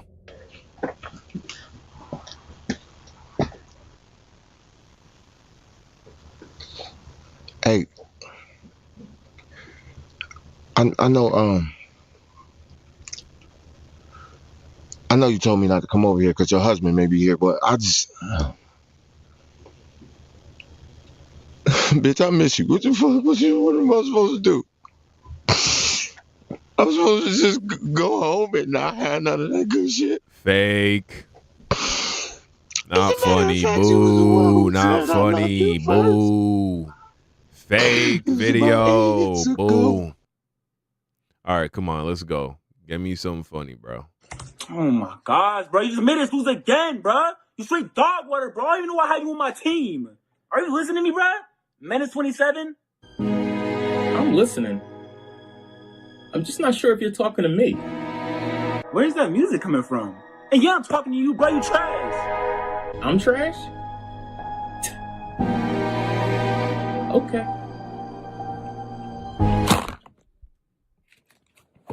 Wow, he really left the lobby, bruh. He really scared me.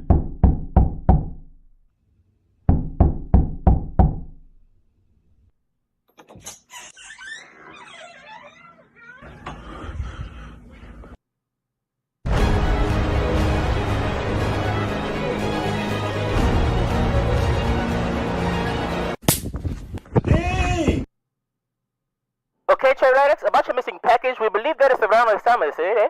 Okay? I'm sorry, can you repeat that? Oh, I said that we believe that your package is around the summer today, okay? So yeah. I'm sorry, can you say that one more time? Oh, I'm sorry. I said I believe that your package is on the mama, okay? I don't under... Did you hear me better?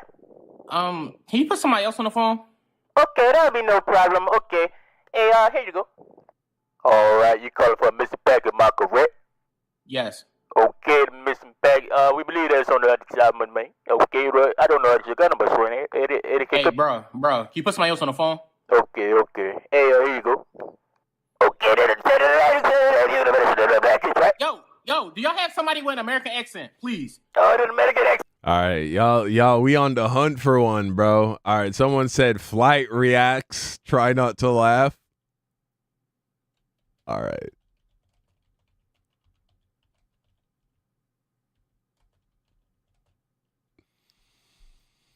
All right.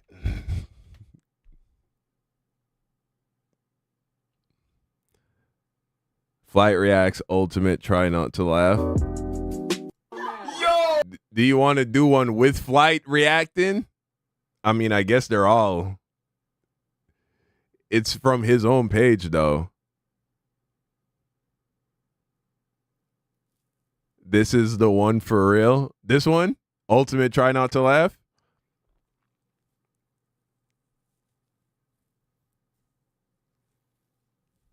Come on, chat. Everyone saying I'm Dante. Bro, the truth is, none of them are going to make me laugh. Because I'm really him, bro. Y'all never getting that 4-hour stream. This is from 3 months ago. I'm Dante, can't stop laughing at memes for I'm Dante, 135. All right. Let's see. It was 135 good. Memes for I'm Dante. Do the older one. 2 years ago. Do we want the one where Dante's in it, though? Everybody's saying, nah, do this one instead. Nah, let's try one, bro. Memes for I'm Dante 130 here. Video popular. No, it don't matter. All right. If it doesn't matter, yeah, maybe Dante will make it funnier if he's laughing too. You know what I'm saying? Yo! All right, man. We're trying to do this. I'm trying not to laugh with I'm Dante. Memes for I'm Dante 135. Let's see, bro. Let's see if these guys 26 minutes. Can you get a laugh in 26 minutes? Let's see. I won't wait that long. We're back.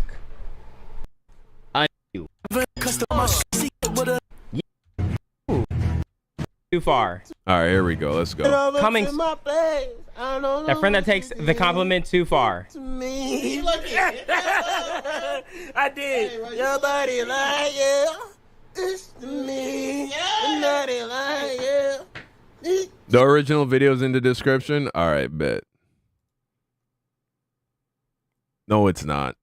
Look, all right, guys, let's wrap this up. We tried, okay? We tried. It's not working. Nobody can make Don laugh, bro. It's not possible. It's not possible. I'm just too tough with it, bro. Come on. How we get back on the road? Last time we said that we're running it up. Somehow again now we broke. Looks like we right back to stacking it up. We've been at this for a long time. I'm ducking some. Bro, somebody put in the chat right now the exact one that's gonna make me laugh, bro. Ducking smoke. Who's ducking smoke, bro? Nobody ducking smoke. Do flight next stream. You fold in 100. All right. Flight reacts. Try not to laugh. To be fair, we didn't give the flight reacts one a fair shot, right?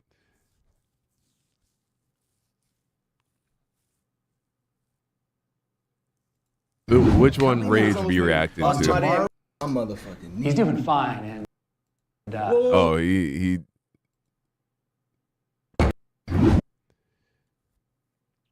Do funny flight moments. All right, flight reacts.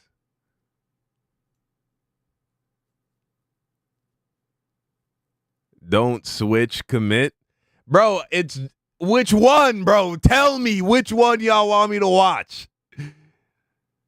All right, I'm going to just hit this one. Impossible flight reacts, try not to laugh. All right, here we go. I already know like how this one started. I already know like how this one started. Why are you looking at me like this? All right, bet. Let's tee up. Ready. All right. Impossible flight reacts, try not to laugh. Let's get it. Go. 45 and 2 6, baby, that's all you need. We can go to the bar, tap the dog, smoke that tumble. No problem having energy shooting a 3, but you were on defense like these. Like, what the fuck is you doing? Wake the fuck up. But that doesn't mean we stop doing beast mode. We have NBA beast mode moments. Let's check it out.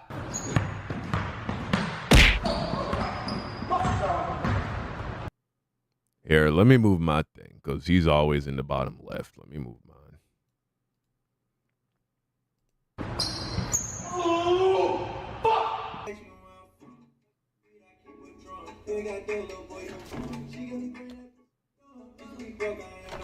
Hey! Hey, I was killing that bit. For real, I was doing it to 2 in part 3. Creatures can turn on you. Murderous. Thankfully, they are. I wish a swan would try to murder me, bro. I'll grab that shit by his neck. 2017, a golden group in England Like pulling out of the war. Don't do drugs. Get your education, you guys. Whatsoever. Bro, is that a lion? Y'all sold, chat. I ain't gonna lie to you. Finish him. Dang, tough. Tough, bro.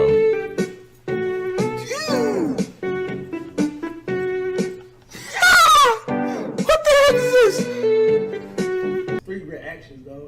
3 reactions.